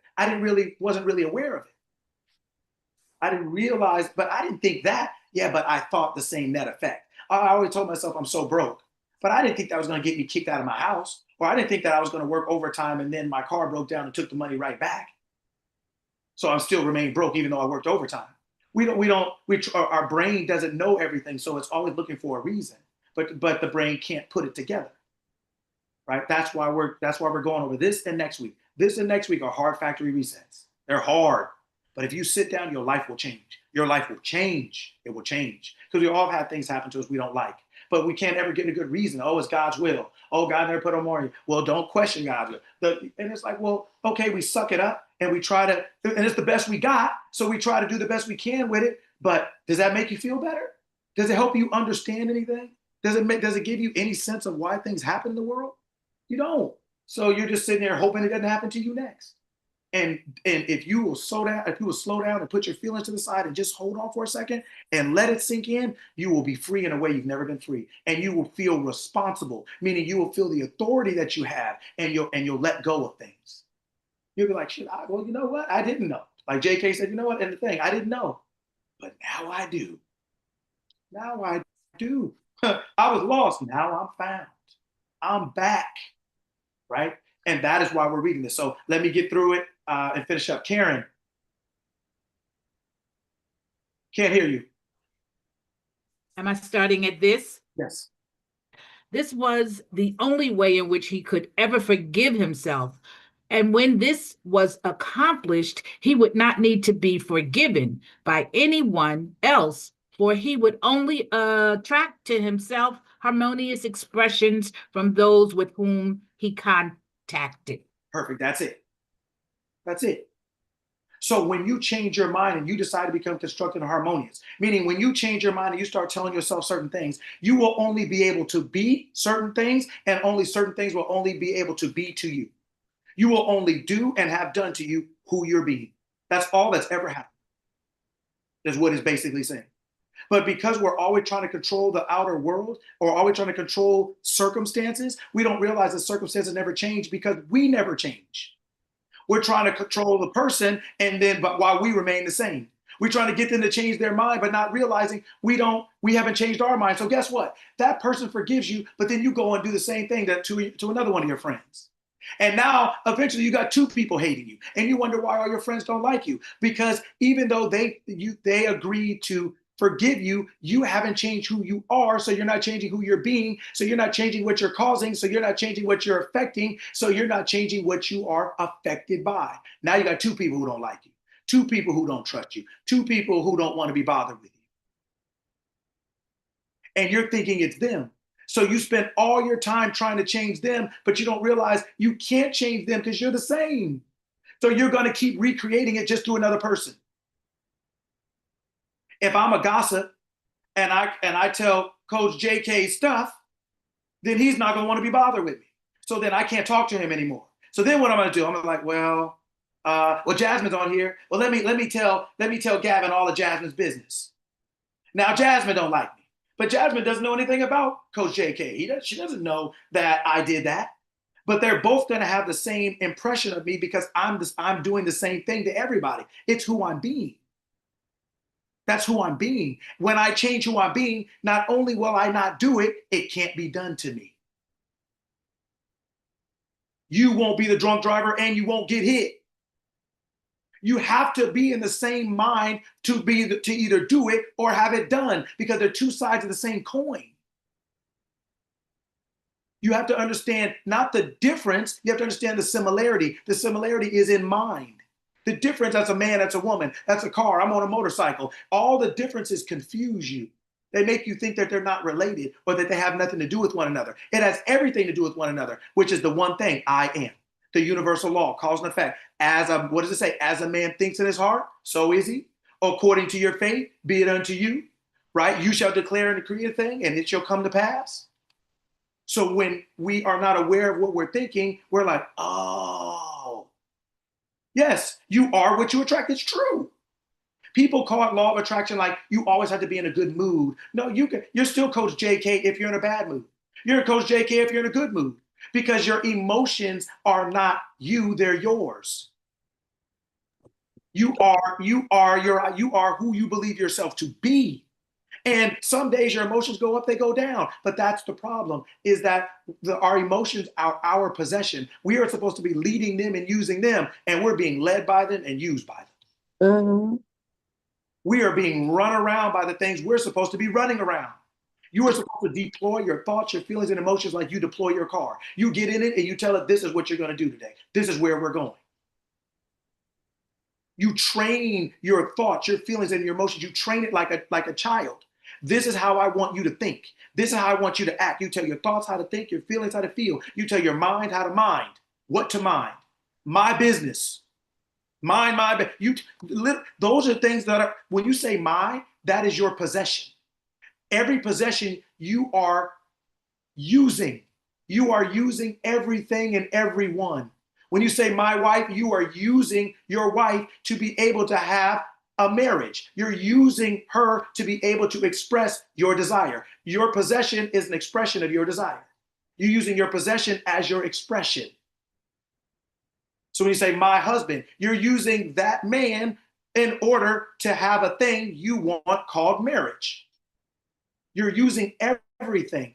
The thing you call my is your possession. You're using your possession as an expression of who you're being, of what you're telling yourself. I am married. Okay, in order for that to happen, you need a person. So that person is who you're using. You're not using them in the human form, in the human sense. You're using, they are your expressions consciously of what you're aware of being. That's why a child can say, that's my mother. It's not because you're grown or because you're driving the car. They can say that at 5 years old. It is the awareness of you having a mother. This is what I think she is, or what I think a mother is. And anytime you want to change that, you can. My mother never sits down with me and does my homework with me. She never has time for me. Okay, cool. So now, how do you change that? My mother always has time for me. My mother always listens to me. My mother always sits down and does my homework with me. My mother loves sitting down and do my homework with me. I don't go through the middle of, well, maybe on Tuesday. No, this is what I want to happen to me. I change my end.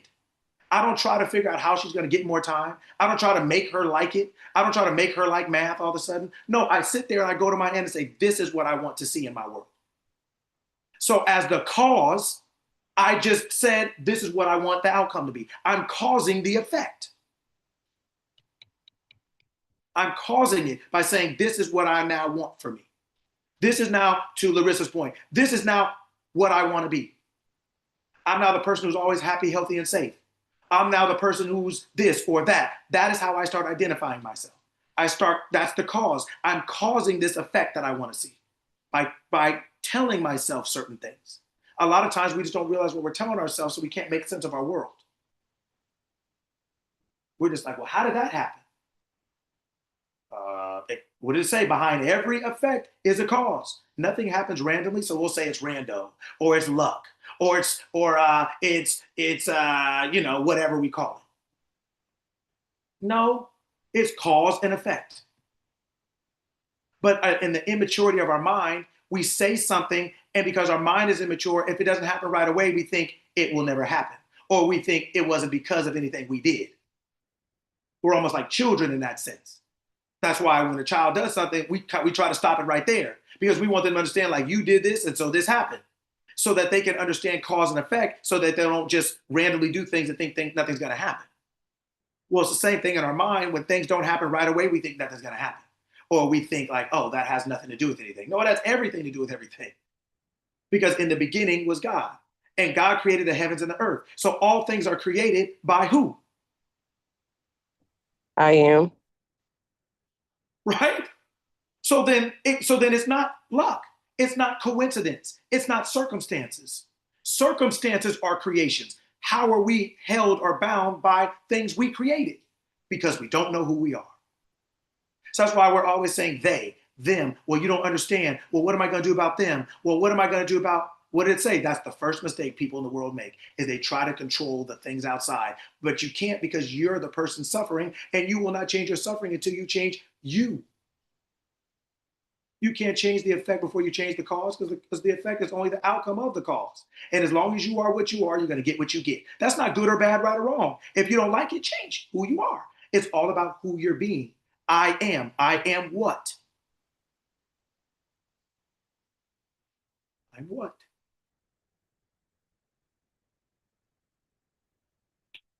Right? Yes. Question. Okay. So the children that I work with, and well, let's say children, young adults that I work with, and including young women that have been abused and just,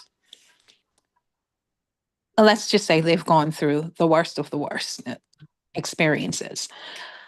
Now, I am getting to that place, and my area of focus and my passion is around this only because I too am coming from that place. That has been my experience. And so I've been doing my work for a few years now, becoming this person and coming into this level of awareness. The challenge I'm having is, how do you begin to help to shift the mindsets of people that are literally bound to that belief that everything happens to them, and whatever it is that happened to them, the reactions that they're having, their behaviors, the way they see themselves, or the lack of self-confidence, all of it is, yes, as a result of what may have happened. But it's hard to get them to pivot, to turn from that, and to start to acknowledge that, listen, even though this may have happened, we have a choice now to think different, to see different, to be different. But when you're so tied to the story, how do you help them to have a different outlook is pretty much what I'm asking. What story are you tied to? You're asking me that. Yes. The story I am tied to at the moment is that everything you can heal through whatever the experiences that you may have had, you can heal through that. And yes, it does begin with your mindset and shifting the way your outlook on things. And one of the ways that really got me there is when I made the decision to really sit down and start reading God's words for myself and understanding through those lens that whatever has happened, whatever happened in my past, really had nothing to do with me. However, it is for me to change the outcomes of what happened. Okay. What I'm asking you is, what story are you telling yourself as you, in regards to the ability you have to help them? Oh, thanks for the clarification. The story I'm telling myself, well, the story I'm choosing to tell myself from today is that I will be able to speak to them in such a way that I can change the outcome. Because your human brain doesn't know what to tell them. You don't know what to tell them. What's going to work for Michelle is not going to work for Samantha is not going to work. Right. So what are you going to tell them? Right? So spending all your time trying to figure out what you're going to tell them is a waste of your time. It's not productive. It doesn't mean you don't mean well, but it's not a guarantee. It's not productive. It's not a sure thing because your brain doesn't know. But guess what? Your awareness of being knows. Because what does it say? Hear, O Israel, the Lord our God. Hear, Larissa, the Lord our God. The Lord our God is one. One God in all, above all, and through all. There's only one consciousness. So your consciousness is linked to their consciousness. So what they're getting from you is what you're thinking. And so you don't realize what they're getting from you. They are getting from you how hard it is. And all they're doing is responding to you. Because you're believing it's hard for them to accept what you're saying. You believe that what they've gone through is so traumatic that it's hard for them to change. And so they're getting that from you. That's not the words that's coming out of your mouth, but that is the transmission you're sending through your mind. That's what your consciousness is doing. It's saying, oh, wow. And so you're saying this is hard. And your mind is saying, oh, this is hard to change. This is hard to change. But your mouth is saying something different. But your mind is saying that. That's why I said, what story are you telling yourself? So they have a story that is hard to change, but so do you. You're just the teacher, but you have the same story. So then change your story about how easy it is because let me tell you the most important part. Why do you care?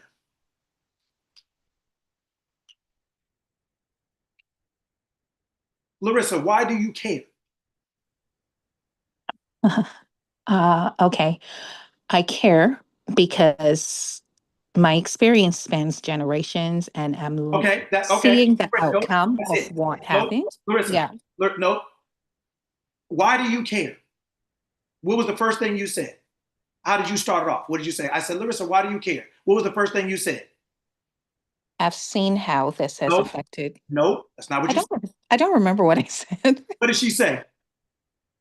Someone remind me. My experience. My experience. No, that's not. It's not what she said. I don't Generations. remember. She said, I care. Then she went in. Okay. So if you care, then this is for you. It's not for them.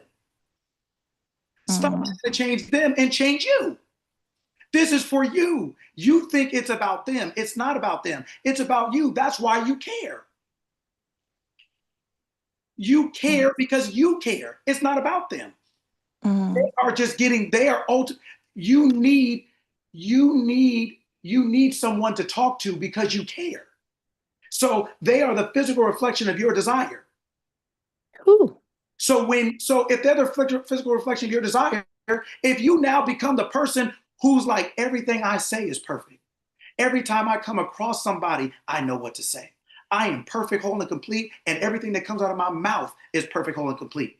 because I know my awareness knows them. My awareness and their awareness are one.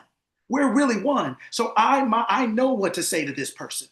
I know what to say, right? But it's not your brain or ego talking. It's you're using your divinity. You're saying, I know who this person is. I know, because who am I? I am. I'm not Larissa. That's not who I am. I am. So I am and Samantha that you're talking to, the young lady that you're talking to, are the same. You're both I am. So I said, Larissa, why do you care? You skipped right over the most important part. I care. Then you went on. You proceeded from there. But the first thing you said was, I care. And hardly nobody caught it. And you didn't catch it. And that's why you're having the problem. I'm saying it this way. That's why you're having the problem. It's not really a problem. It's just the fact that's why you're running into that obstacle, because you are skipping you, and you is the only thing that matters. And you are the alpha. Everything starts with you. They are the omega, the outcome of you. So when you start telling yourself, I always know what to say. When you start telling yourself, I'm the perfect teacher, counselor, it's not about them. It's about you choosing who you want to be. What experience do you want to have?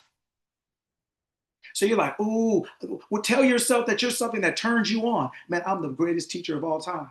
I mean, everybody listens to what I have to say, does what I tell them to do, and they get the benefit. I always know what to say. I am just the best at it. I'm just so wonderful. It's about you. Your life, when we say we create our own reality, that's what this is all about you. Your life is all about you. And whoever you're being, you're having experiences that are reflections of you. There is no they, there is no them. What you call they and them are effects of cause. You've created the effect, you've created them according to the cause, who you're believing yourself to be. So if you're afraid, then you're eligible for something to scare you. Because you are afraid. So you're either eligible to scare or be scared. But when you are the teacher and you're like, yeah, I'm her. I'm life-saving, life-changing, life-improving, and life-extending. Every time I walk up into this place, they know what it is, right? I'm changing these girls' lives. It's not about the girls. It's about you, because you changing their life, how does that make you feel? That's why you care. It's always about you. So when you change you, they will automatically change, because you're now going to be talking to them. They're going to see you differently because you are different. So when you stop struggling, they'll stop struggling. But they're the mirror. They ain't going to change before you do. So if you walk into the mirror and be like, hey, smile, that ain't going to work out. You have to smile first. You do that and your thing will change like that. You're welcome. Amanda has her hand up.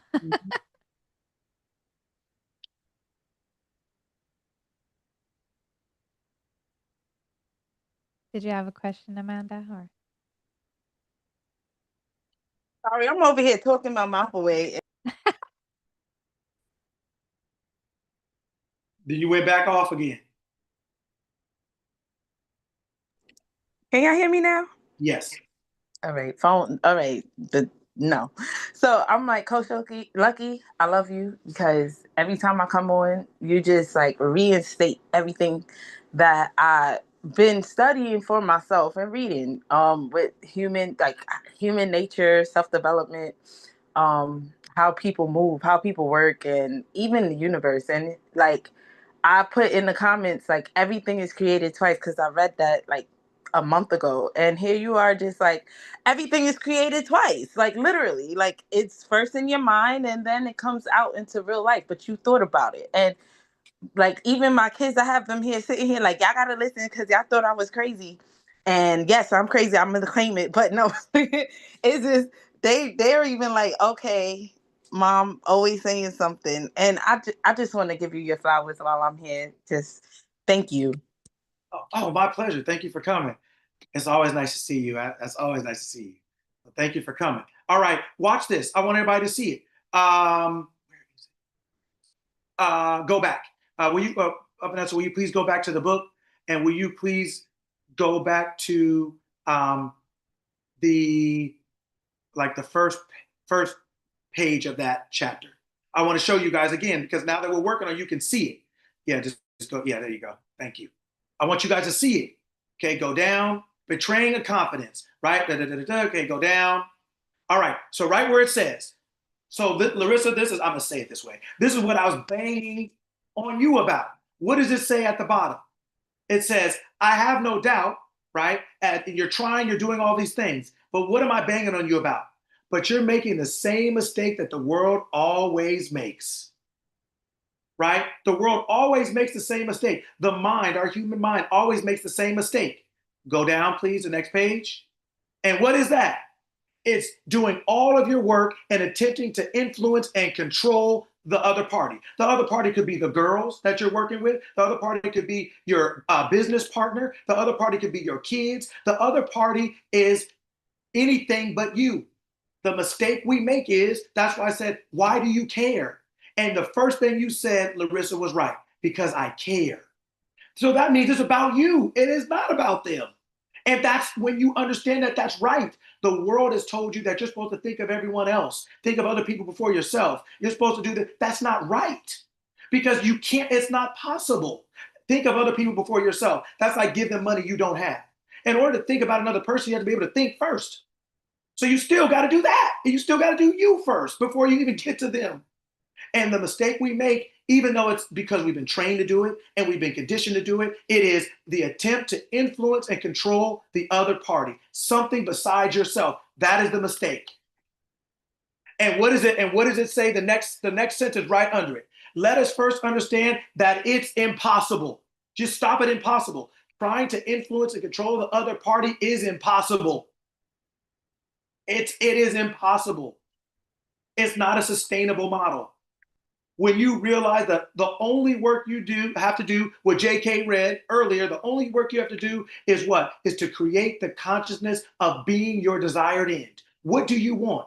You want those girls to be healthy and this and that, let's just say. So you walk in, you say, all my girls are happy, healthy, and safe. I am the best teacher they ever had. They understand everything that's coming out of my mouth. We have the best relationships and they are happy, healthy, and safe. You talk about them as your desired end.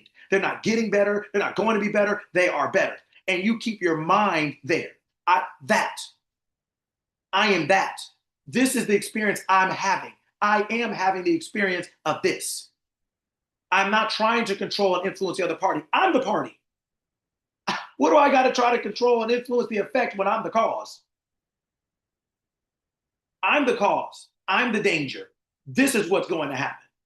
So the effect has no choice. It's the effect of the cause. So if the cause is right, what do you think the effect is going to be? You don't have to worry about the effect. But if you don't change the cause, that's the only thing you can do is worry about the effect. Because you don't know what you're going to get. You don't know what you're going to walk into day by day and month by month, whether it's with girls, whether it's with your business partners, whether it's with our significant others. Those are the other party. It's something outside of you. Stop trying to control that. Let us first understand that it is impossible. That's the challenge you're running. You're trying to do the impossible. You're trying to do something that is not correct. So you're not going to get so you're going to be able to do it, but you're going to get the incorrect outcome because you're doing the incorrect thing. Still going to get something. You're going to get what you're doing. Nothing. Because you're not doing anything. You're trying to control them. You're not doing anything. So if you're not doing anything, what do you think you're going to get? Nothing. That's why, so I said this is a factory reset. Who you are is how you are living and how you are being lived upon. Oh, it's I just have to see it. Veronica will put it in the chat. This we're going to read. So, and that is everybody's homework. And everybody's going to read this book this week. It's about 70 pages. I don't care if you don't have time, make time. Steal time, borrow time, rob time, whatever you got to do. Sit down and read this book this week and put it on your chest, meaning reflect on it. Don't just skim through it to say you're in a book club and you're going to read another book. Don't do that. Sit down and read it. Chew your food. Read it, digest it so that you can be free. We have a whole bunch of information that doesn't do us any good. It's not making us better. It's not making us have better sense of the world or anything. We're just sitting here hoping it works out. No, you are the world. You are before the world was, you were. You are. And you're the creator of heaven and earth. All physical things are created by you. So they're created by you. Then guess what? Then who are you? That's the question. Who am I? Based on who I am, I'm creating something. I am the cause. I am the light. I am the way. I am the truth. You are the truth. So you now change yourself. I'm now the teacher that when I walk in, it's on. Everybody understands me. Everybody listens to me. Everybody's happy, healthy, and safe and whole. I am life-changing, life-saving, life-extending, and life-improving. That's what I mean by talk that talk. You have to be that. You have to be what you want them to be. If Jesus walks up to the paralyzed man and be like, yeah, my legs hurt too, what's that going to do? What do we going to swap wheelchairs? Can I get in? Can I sit in for like 5 minutes? Can I take a break? Right? You're the way. You're the truth. You're the life. You have to be. But what did Jesus say? I came to be about my Father's business. That's what I mean when I say you came here, you picked all this stuff. You picked your parents. You picked whether you're this or that. You did that. You did it from whence you came, not when you got here. You did it to get here. You've always been in control. You've always been in control. It's all, we just didn't always know it. So if we don't know something, we don't act like it. That's okay. But now we are. You are. You are the truth. You are the way. You are the life. You decide. And there's a difference between a choice and a decision. A choice means to choose from multiple things. It means to be able to perceive which thing you want instead of this thing. That's what choice means. Decision means, and decision is only activated after a choice. So after you make a choice, I perceive, I want this. I'm able to separate this from that, and I want this instead of that. That's choice. Decision then kicks in, means decidere. It's a Latin word. It means to cut off. So when you choose to go left, decision kicks in and cuts off right. Decision means to cut off. You're no longer the opposite of what you chose. So if you chose to be rich, you have decided to cut off poor. If you choose rich, poor is automatically cut off. The opposite is automatically cut off. That's what decision means. Decision automatically kicks in after choice. Right? This is why I say this week and next week are going to change your life. If you listen to the information and you just reflect on it, don't get emotional. Don't say because I've never heard this and I don't think this. Listen, we have so much information in the world that doesn't help us. That doesn't help us make sense of ourselves, of the world, why things happen. The good die young. Well, why? This or that. Nobody ever give you a good answer. Why am I poor? Nobody ever give you need to work harder. Well, you should have did this or you should have did that. Nah, you do it, your life will change. This week and next week, if you come this week and next week, your life will change. If you read the book and you read the information and you sit down and you reflect on it and you say, you know what, okay, let me try what I can at least understand. You will see, what did it say? Prove me now if I will not open up the windows of heaven. People think that's money. No, it is taking the 10% of your logical mind and wrapping it over to the right side of your brain, which is your subjective mind, the emotion mind. And then now you have 100. And you'll see the windows of heaven open up and pour you out a blessing you have now room enough to receive. Well, where is heaven? The kingdom of heaven is where? Within. So then guess where you're getting off from? Guess where your wealth is coming from? Guess where your success is coming from? In you. All of it is in you. And you keep talking about them, whether it's the girls or your husband or your business or your this. And all the answers are sitting right there in you. That's what I want you to understand. And next week, we're going to talk about something else. The second part that you're going to need to understand. So make sure you come. Tell your friends. Hide your kids, hide your wife. Bring everybody out. Yeah, remember that? Remember your boy? Remember that? That's right. That's it. I got to keep you guys on your toes. Yeah, that's right. That's right. I got to keep you. That's right. Hide them all. Right? Yeah. I'm telling you, if you read the book and you just absorb the information, sit with it, reflect on it. Don't blame yourself. Don't guilt yourself. Don't shame yourself. That's humanity. Humanity doesn't have any say in anything. Humanity is just the instrument that I am is using. And you are being used. You are being used, meaning you are using JK. You are using, I am is using it. You are using your physical body that you created to do, be, and have whatever it is you're thinking in your mind. Just like you use your car to go somewhere. You don't blame the car. You're the one that got in. It was your idea to get in it. It was your idea to start it up. And it's your idea where it's going. Right? Because guess what? When God created the body, what happened after that? God created the body. Then what happened?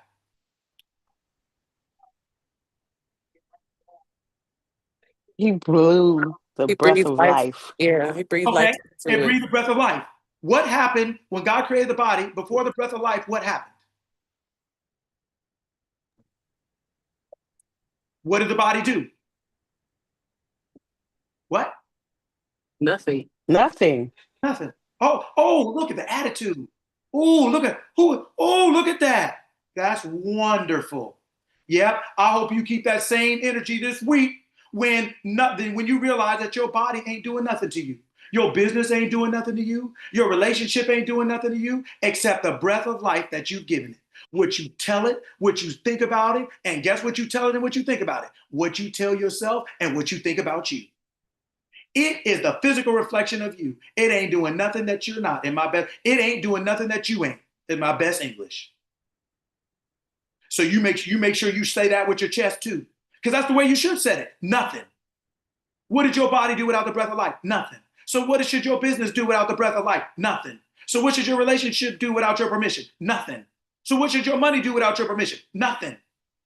You should say it with the same attitude and with the same vertebrae that you run your mouth with. That's the way you should talk that talk. Your body does what you say, and what you say was the breath of life. Yes, Monique.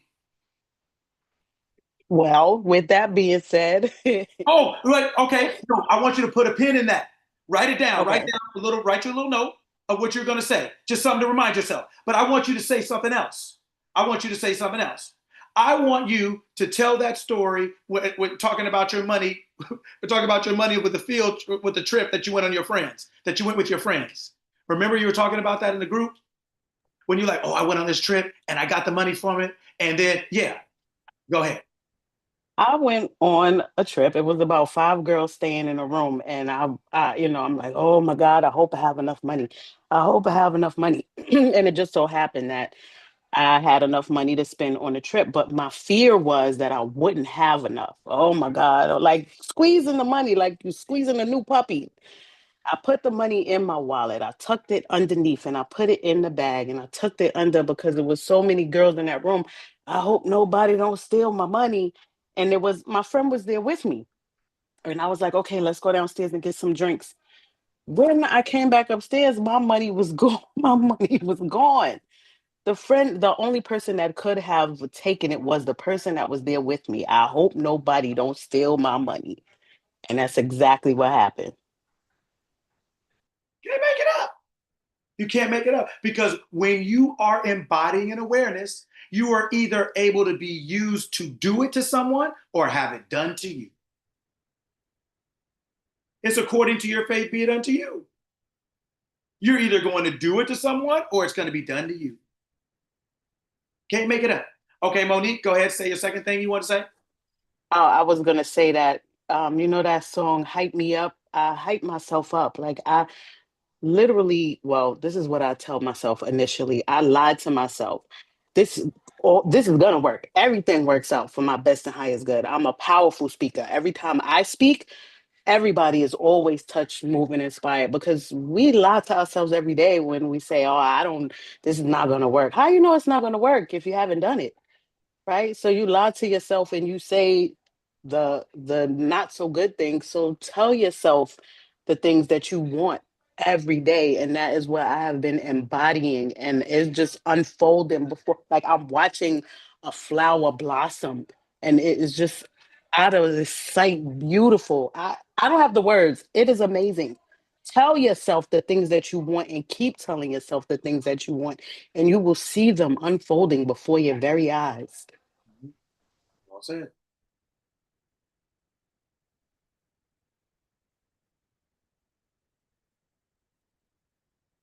Veronica, did you want to call on somebody? Amanda. It's working, right? It's working, right? Yes. So, yes. Last month I learned that there was no such thing as sin. Like it's not a thing. It's no such thing as sin. I read it. I reread it in the Bible where God was like, well, what you think and call sin is just a matter of your mind. So when I come around a lot of people, we do tell ourselves we're broke. We tell ourselves we don't have something, and we so focused on it, and yet almost everyone in this group and everywhere else that I'm other groups that I'm in that we all share, half of the times we telling ourselves what we can't do and we ponder on it. Then we wonder why it do come true. But yet we think about manifestation and law of attraction and all of this. And Coach Lucky, I just love that you just always bring it to a forefront where it's like, hey, do you realize you're doing this to yourself? Are you going to be aware of how you speak to yourself and how you speak to others? Because words carry the power, because you are breathing life, whether you think about it, because again, everything is created twice. You made me read just a second ago, once you are aware of something in the law of nature and the law of attraction, you in the universal law, that's what it said. In the universal law, you are no longer allowed to do that destructive. You are no longer allowed to be that destructive tool again. You just made me read that. And I'm just like, oh my G. And I don't even know if everybody else caught that. But I caught it, and I just needed to share that again. Like, I'm so grateful for you. Well, I'm grateful that you're here, and I'm grateful for you and all of you who talk, who speak and ask questions and dialogue. Because, like I was saying on another thing a couple days ago, the reason why I get you guys involved all the time is because I don't want this just to be another information dump. I want you to understand. I want you to be able to use what you're hearing in real time and see it like, oh wow, and ask questions like Larissa was doing and so many of you are doing. Because then you'll be able to understand it. You're like, oh, now I can see it because I asked questions and I got to ask a follow-up question. And then by that time, it's like, I got the food, which is good, but now I can actually chew it and I can digest it through these follow-up questions, get a better understanding so I can become one with it. I can now start to use it, right? And sin, I think Larissa was saying, I just saw it pop up on the screen. Sin means basically error of mind. You're making a mistake in mind. You're not thinking about something correctly. That's what sin means. It's not moral or ethical. It means a mistake in mind. You're missing the mark on the way you're thinking, which makes you miss the mark on the way you act, right? But it's just an error in mind, right? So and you yes. also pointed out it's all a system. And I started reading like Thinking in Systems. It's a book called literally Thinking in Systems. And you literally pointed out everything just because your body changes its cells doesn't mean that the body isn't a body. It just changed its cells. Just because you change something, your system, once you have your purpose, and you said it, once you have your purpose and you are going for something, therefore, the stuff around may change. Just don't hold on to it. Just know that is that. And I swear you not. I love this. What? Well, good. Okay. Go Bailey. I just love this community with all my heart. I love this community. Coach Lucky, the fact that you listen to your call, your purpose, your calling, you went with it. You've blessed so many of us, especially me, and I'm excited for the journey. I stepped onto this journey with you some time ago, and I want to remind and encourage those who are not aware, this is a journey. This is not an overnight process. This is a journey. And what I mean by that is, yes, things can change immediately, for sure. Things will change immediately, for sure. But just the maneuvering and the pivoting, it's a process to all of it. And so with that, I am in a very unique space in my life where I'm having to decide, what do I want? I thought I knew what I wanted. I was confident that I knew what I wanted. When you find out you have all the power and all the authority, you may need to sit down for a moment and just process that. And that's where I am. And so um, I know that there's so many things I want to just pour out, but I'm going to reserve myself at this time and just continue on this path because this is just it's so much, and it's so much Larissa, I am excited to connect with you, Queen. I have reached out to you. I believe I reached out to you online. I think I did, but if I didn't, I'll do it again. I'm excited to work with you. I'm excited that you're in this community now, because mindsets, uh, kind of like just merging mindsets. I'm excited to bring more women your way. I'm excited to grow within your program and your process, learn what you know. I'm excited to work with you. I'm excited to continue on this pathway of healing from childhood trauma. Um, every day that I live, I learn more of my abilities, and and I don't want to say the word afraid. I don't want to say the word scared, but I'm just impressed with myself for how much how much power I have with my awareness. And it's simply my awareness. How much of a wonderful person I am. I'm discovering more and more every day of how awesome and amazing I am. Although I was taught I was this horrible person, and just the unlearning of all of that. It's just a magical place to be, and I love it. I love how Coach Lucky, I realized at 39, I realized I'll be 40 next month, and I realized I started writing down all the things I learned at 39. And I learned at 39, Coach, with your assistance, I literally can have whatever I want. I can do whatever I want. I can be whomever I want to be. I can go wherever I want to go. I can have whatever I want. And so I started sitting back processing at 39, like, baby, what do you really want? Because what I want is healthy and it's good, but why do you want that? Is it because of your ability to want to help others? Is it because you want to bless others? Is it because of, is this what makes you happy? I'm sitting back and I'm really having to have grown-up conversations with myself. I've never had these types of conversations with myself before. And so I'm reassessing, do I really want this? Or was I taught to want this? Should I want this because it's best for the community? Or should I want this because this is what makes me happy and this is what's good for me? I traveled again, Coach. I know you're not gonna like hearing this. I traveled last week and I had 4 seizures in Mexico. 4. I've never had seizures back to back like that. So whatever I'm telling myself, I gotta chill. Cause I gotta chill with these seizures. Like I have to, this has to stop. This is, you can't ruin my vacation. Like you can't do that. It's not gonna work. And I'm in charge of everything.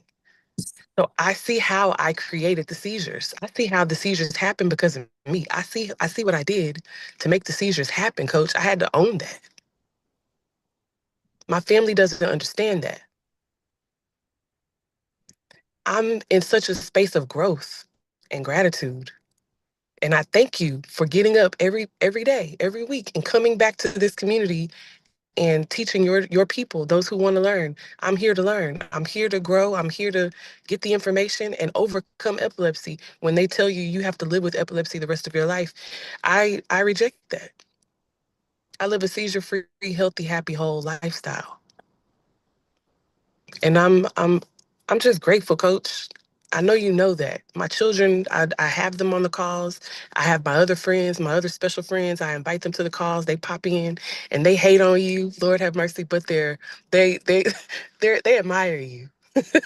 So they keep coming back. They come back around. How Coach Lucky doing? You know what I mean? Like, Coach, I just appreciate you, Vero. I appreciate you with your silly self. My sister, my Scorpio sister. I love you, girl. Thank y'all for this space of just safety. Thank you for helping me to remember. I didn't think, this is the last thing I'm gonna say. Thank you for helping me to remember that I'm not a problem. I've always been the solution. I chose to be a problem at one point, and then I can choose to be a solution. At any point, I choose to be a solution. And the Femininity Fairy is that solution. I just appreciate this community so much. Thank you so much. Wonderful, wonderful, wonderful. Okay, I won't keep running my mouth. Is there anything, anybody, any questions or anything anybody wanted to say or anything like that? Or I'll let you all get out of here. I do. I want to say something, Coach Lucky. I'm not gonna get off camera because I've been recuperating this week. Um, my daughter just left this morning to go back to Hawaii. And I know my whole family's like, even my sister, she's like, Toya, I'm so sorry. Because she feels like she's taking my daughter from me. And it's like, I had to explain to her, like, as long as my baby is happy, that's all that matters to me. And I had to explain to her, I said, I know you're religious and you don't believe in astrology and stuff like that. But when I actually used the tools that were given to me to look it up, Georgia's not for her. And I know that Hawaii is way better for her. When we looked it up, it said it expands her mind. Man, my daughter has the whole world at her fingertips. So much diversity in Hawaii. And she's going to be happier, and that's all that I want for her. And I'm happy for this. I'm happy that my family is close enough that I can just relax and understand that my babies are well taken care of no matter what, because they have family wherever they go. I have always had family wherever I go, and my life always works out. Even today, when not today, this week, when I left the hospital, I say, you know what? All I want in my life is some soup. I just need some soup right now. My mother showed up unexpectedly. I said, Mom, you hungry? You ate already? She said, yeah, I ate McDonald's on the way here. So I'm like, dang, I can't get no soup. My brother's girlfriend came and she's like, hey, I'm about to make some soup. I had my soup because I always get what I want.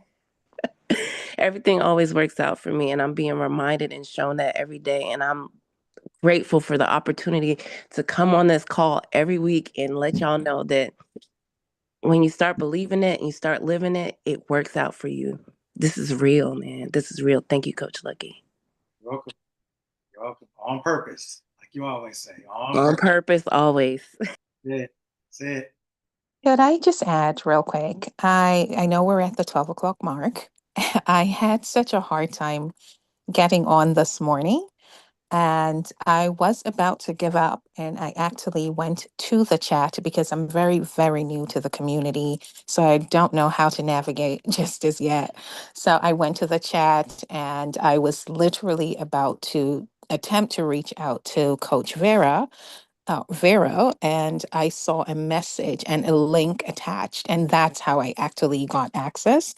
And I am so happy that I pushed through that and didn't just give up, because I want to say it's my first time here, my first time. Well, this is my second time hearing you speak. I was led to come here from hearing you in the community, I think it was on Thursday or Friday. Okay. But I just wanted to add that you are so, I want to say powerful. I am grateful that you are walking in your gift. And I am so excited to be here. I don't know what the future holds as yet, but I'm going to be speaking all of that into existence. And I just wanted to add that you spoke everything that you spoke about today. You have no idea how much I needed to hear that. And I just wanted to say thank you. And thank you to everyone here in listening to Sparkle speak and Latoya, whatever they mentioned just now. I feel as if this is a community that I needed. And so I am so grateful to everyone for sharing, for opening up, and for me to be in this space and for you to be doing what you're doing. I am so grateful. And I just wanted to end with that. Thank you so much. And thank you so much for coming. I appreciate it. It's so wonderful to have you. Yeah, come as often as you can. It's so wonderful. And a reminder, as I know we're getting toward the end, reminder, next week is like part two. We're going to read a different book, kind of on a different thing, but it's from the same author. So it's going to be very similar, kind of hit you in the face. It is what it is. But like I said, if you can get through this week and next week, your life will change with the combination of those two bits of information, because it's really going to, like I said, help you hit that factory reset button. So many things we believed our whole lives that we don't even remember where we got them from or who told us or why we even think that. And if you change your mind, you change your life. And you change your mind by changing the thoughts and feelings and beliefs that you are allowing. Those are like the ingredients of your mind. right? And so you put those things in, and now you have a mind, and then you use your mind to do these things. So really just making sure that we audit those thoughts, that we stress test those thoughts, that we, put pressure on those thoughts, because they're going to really let you know, like, are they capable of functioning? Can you actually use them in the world? Are they actually things you can depend on or rely on? That is what everything that we're doing is. It's not something, you don't have to accept anything or believe anything, but you get to listen and figure out, what does that make me think? What does that make me think about what I think, or about what I thought about this, or about myself, or about life, or whatever else it is? That's what all this is designed to do, is for you to let it hit you where it hits you, and then for you to just not agree, but just be honest not with me, with yourself. Be honest with yourself. Like, dang, what does that make me think? How do I feel? Did I know that? Or what can I do with that? Or that doesn't work. But at least make a conscious choice about what you're using in your life, and because that is what is creating your physical expression. For sure, all of your thoughts, feelings, and beliefs, what people call mindset, right? That is just the active thing that you're using. So, yes. I'd like to also say thank you again. Every week I'm blown away, almost speechless. I take pages and pages of notes. That's how I process and remember everything that you say, and all the things that jump out at me go on the page. But thank you again. It's always Saturday mornings are my favorite day. Wonderful. Well, as always, good to see you, and thank you for coming. Make sure we all read that book this week. Make sure you read the book and reflect. It's not a book club, meaning you just reading it to say you read it. Like, read every word. Just like I teach you in the class, read the word, go back. What does the word life mean in this context? Like, read it, like chew it, digest it. It will change so many things, and not from bad to good. So I don't mean that, but the light will come on. Things will start to make sense. You're like, oh, wow. So, make sure you read. Next week, we're going to start off another book, but just another chapter in another book. And then, like I said, these next 2 weeks really will kick off some good things. So thank you. Thank you, Leanne, for coming and for your wonderful words. As always, good to see you. Leslie, I knew you were next. Okay, Coach. Yes. Love you, and it is what it is. So I have a question. Sure. Every day this past week, I've been listening to the book, The Game of Life and How to Play It. Oh, Florence Scovel Shinn. And there's a portion in the book where she talks about, in the Bible, it talks about digging your ditches. Yes. So like the ditches get filled, but you got to dig the ditch. Give me your rundown of that. Well, so what? I've heard it. I've heard her say it a couple times.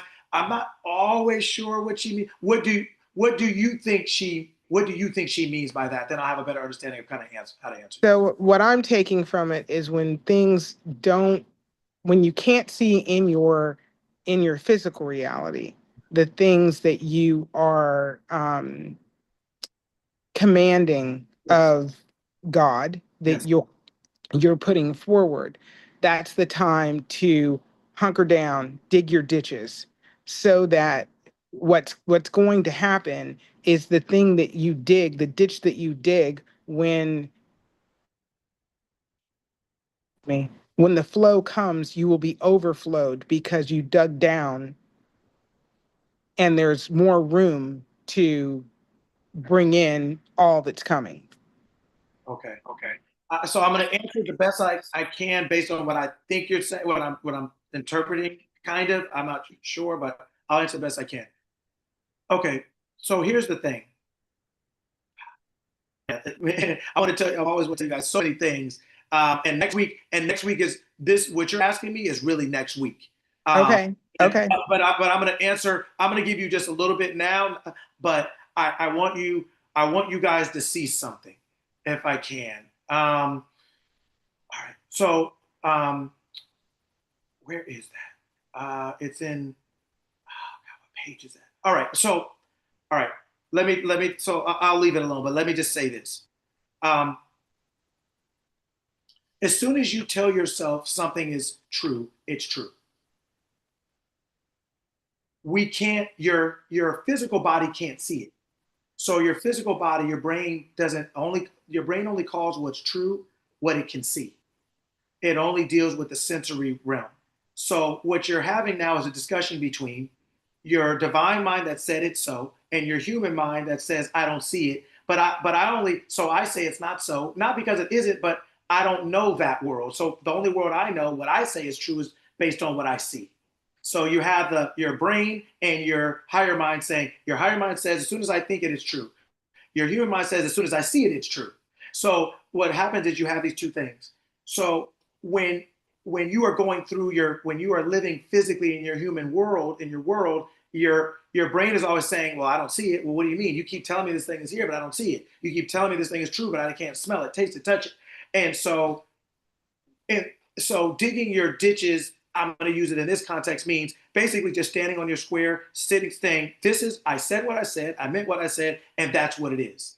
Your human brain, you're going to have to almost train like your child, where you say, did you hear what I said? I meant what I said. Am I going to say it? I'm not going to change my mind because you don't like it or you don't see it. Go clean your room, or go take that trash out. I said what I said. I meant what I said. So you're just basically saying, it's not that they're doing it right away, like you can see them doing it, but you're saying it doesn't matter whether I see you doing it or not. You heard what I said, and it is what it is. So I'm standing my ground, right? And then eventually they go, once they see they're like, okay, fine. They may do it with attitude, they may, right? But it's, if you in that moment say, oh, well, she's got an attitude or he's got an attitude, and then you relent or you recant, then the trash is still going to be in the kitchen, right? It's that moment where you say, I said it.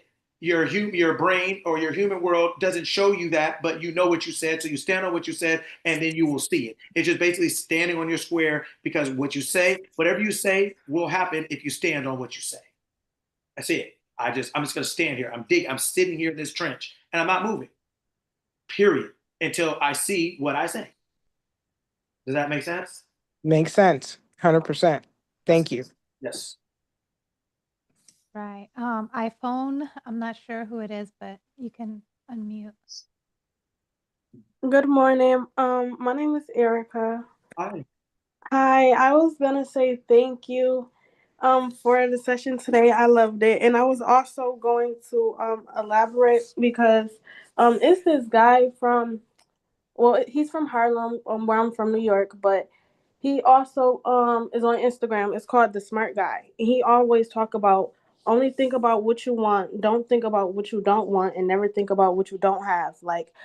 Because I actually sat down and tried to interview him and stuff, but actually I was trying to talk about discipline and staying disciplined, just staying away from the things that's bad and stuff. And he was just talking about, it's not about discipline, it's about consistency, and it's always just about being consistent and doing what's needed. Don't even think about any of the other stuff, because like you were saying, everything, it's in your world, everything that you were saying. And yeah, and you are what you attract and everything. Yes, I definitely, everything that you were saying, I actually lived through it. And yeah, sorry. Erica, so watch this. First thing, discipline. Because I know it's getting later, so I'm just going to cut it. Discipline means to be taught daily. That's where the word disciple comes from. It means to be taught daily. And so Jesus, the higher mind, was with the human minds, teaching them how to live in physical form. So that's what discipline is. It is your ability to teach yourself. It's your ability to discipline your brain with your higher mind to say, this is who we are, this is what we are, and this is how it is. Your higher mind is the mind that is governing and disciplining Erica. Erica is the name of the human brain that you have that is governing your human body. So it goes higher mind to Erica brain, and Erica brain deals with Erica's body. So you always want your higher mind, your higher nature to govern and guide you. That's what discipline is, to be self-taught, right? Now, consistency. When in humanity, we wake up every day that we wake up, we have to wake up every day to be alive, right? So if we wake up every day to be alive, what is that called? Living. Consistency. Period. You are consistent by nature. That's what's required to just be alive, period. So I'm going to say it this way. And I don't mean you personally, but I'm going to say it this way. You don't have a consistency problem. You have a choice problem. What are you choosing that makes it hard to be consistent? Are you choosing, kind of like Sparkle Bailey was saying, is that really what you want? Is that really what you like? Is that really is that who you are? Is that who you want to be? It ain't, we don't have look at how many, an alcoholic doesn't have a problem being consistent, right? A workaholic doesn't have a problem being consistent, right? We don't have problems being consistent in the things that have meaning to us for whatever reason they do. But we don't have humanity, just by nature, we would never be alive long enough to do anything if we had a consistency problem. And consistency at the fundamental basis level is just to wake up every day.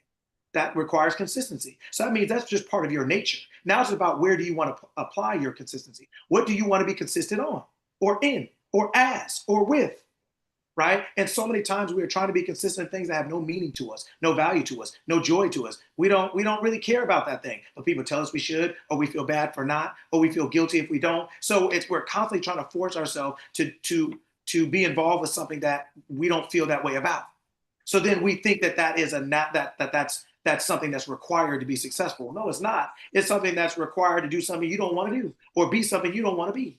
It ain't hard to be consistent to eat every day, to take a shower every day. It ain't hard to be consistent in things that we have meaning and value to, that we have joy in, or that we understand, right? So consistency is never your problem. I'm gonna say it this way, not you personally. Consistency is never your problem. It's about what you're trying to apply it to. And the harder and the less value you see in something, the harder it is to be consistent. It just becomes a labor of love. Then you become weary in well-doing. Well, I'm trying hard. Well, don't you see? So then we justify everything by our actions. Well, look how hard I worked. Look how many posts I did. Look at how late I stayed up. Look at how.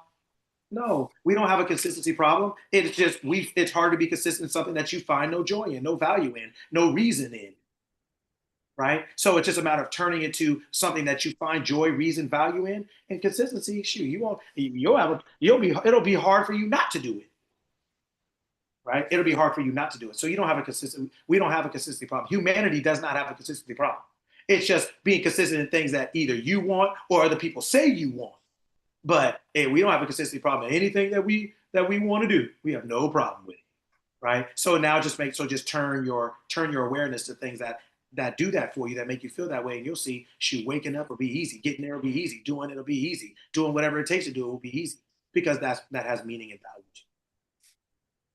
Hopefully that made sense. Coach, Yeah, thank you. Well, excuse me, y'all. This on my heart real quick, and it's really, really important.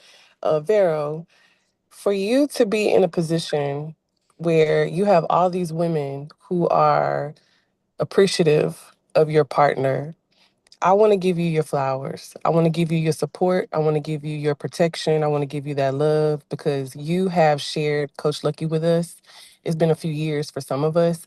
We love this man, but we respect you. We love you and we respect you so much for sharing him with us, because the information is the validity. The information is the value. We all come together, we bond. There's no drama in this community. There's harmony in this community. There's progress in this community. You are the cause of so much positivity. Your flowers are deserved. I don't know if we can, ladies, if we can get together, the gentlemen as well, we can get together and just bless Vero for blessing us.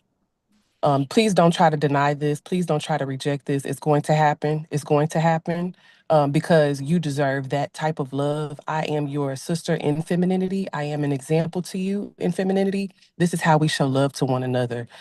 There's no harm. There's no threat. There's no anything foul. There's all healthy love. This is an example of healthy love. You have planted a seed of healthy love, and it's growing. I see these new people coming in, and I'm like, ooh, look at all these new people. Go away.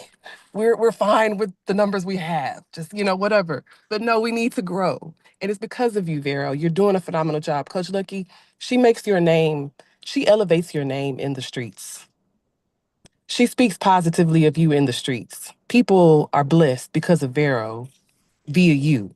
But I just want to continuously give flowers where they're due. Vero, thank you. Very welcome. This was something that I was trying to get Lucky to do for a long time before he got on.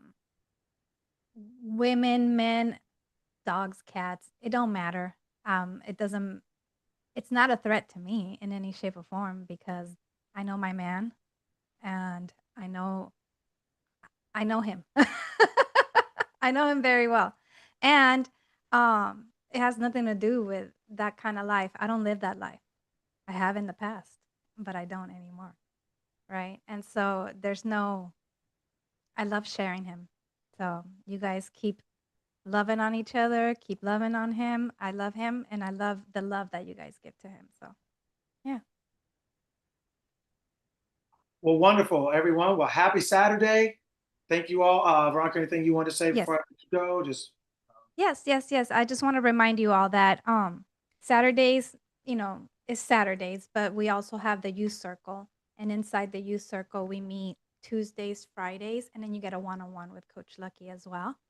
And the youth circle is a little different because it's kind of driven by the participants in the group. So anything we want to speak about, we just kind of lead it in that sense. And then of course your one-on-one with Coach Lucky is all about you. So if you guys are interested, feel free. It's dope. It's dope here. It's doper in there. So just wanted to let you guys know about that. And then I'm excited for next week. I'm gonna make time to read this book, even though I'm an Audible person and I'm always like, I ain't got time for that. I gotta make time for that. So because if I ain't got time for that, I ain't got time to grow. That'll make sense. So yeah, thank you everyone for sliding through. Thank you for all the questions. Thank you for all the participation. We do this every Saturday. If you want to get notifications for the call, we send out a notification an hour before Saturday calls. You could just subscribe. I do my best to post the links in all the communities that I'm in, but I may not be able to always do that. So if you guys subscribe, you'll be able to get the notifications so that when I'm like traveling or something, for example, you guys will still get the link for the call. And so, yeah, that's it. happy Saturday, everyone. Thank you all for coming. I'll let you go on and get out. Wait, I'm sorry, Zero. Saturday is going to be part 2 of the truth. And we're going to hit that factory reset. So invite everybody and get the book read, and we'll catch up next weekend, everybody. I heard something someone was saying. Thank you. No problem. Vera, I'm subscribed, but I don't see like the email that comes through with it because I'll get Check it your if both. spam. I'll your check his spam. name. No Yeah. problem. Thank you.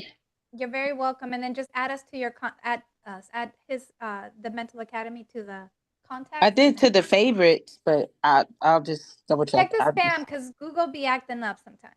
Okay, no problem. Yeah. All right, everyone. Have a good one.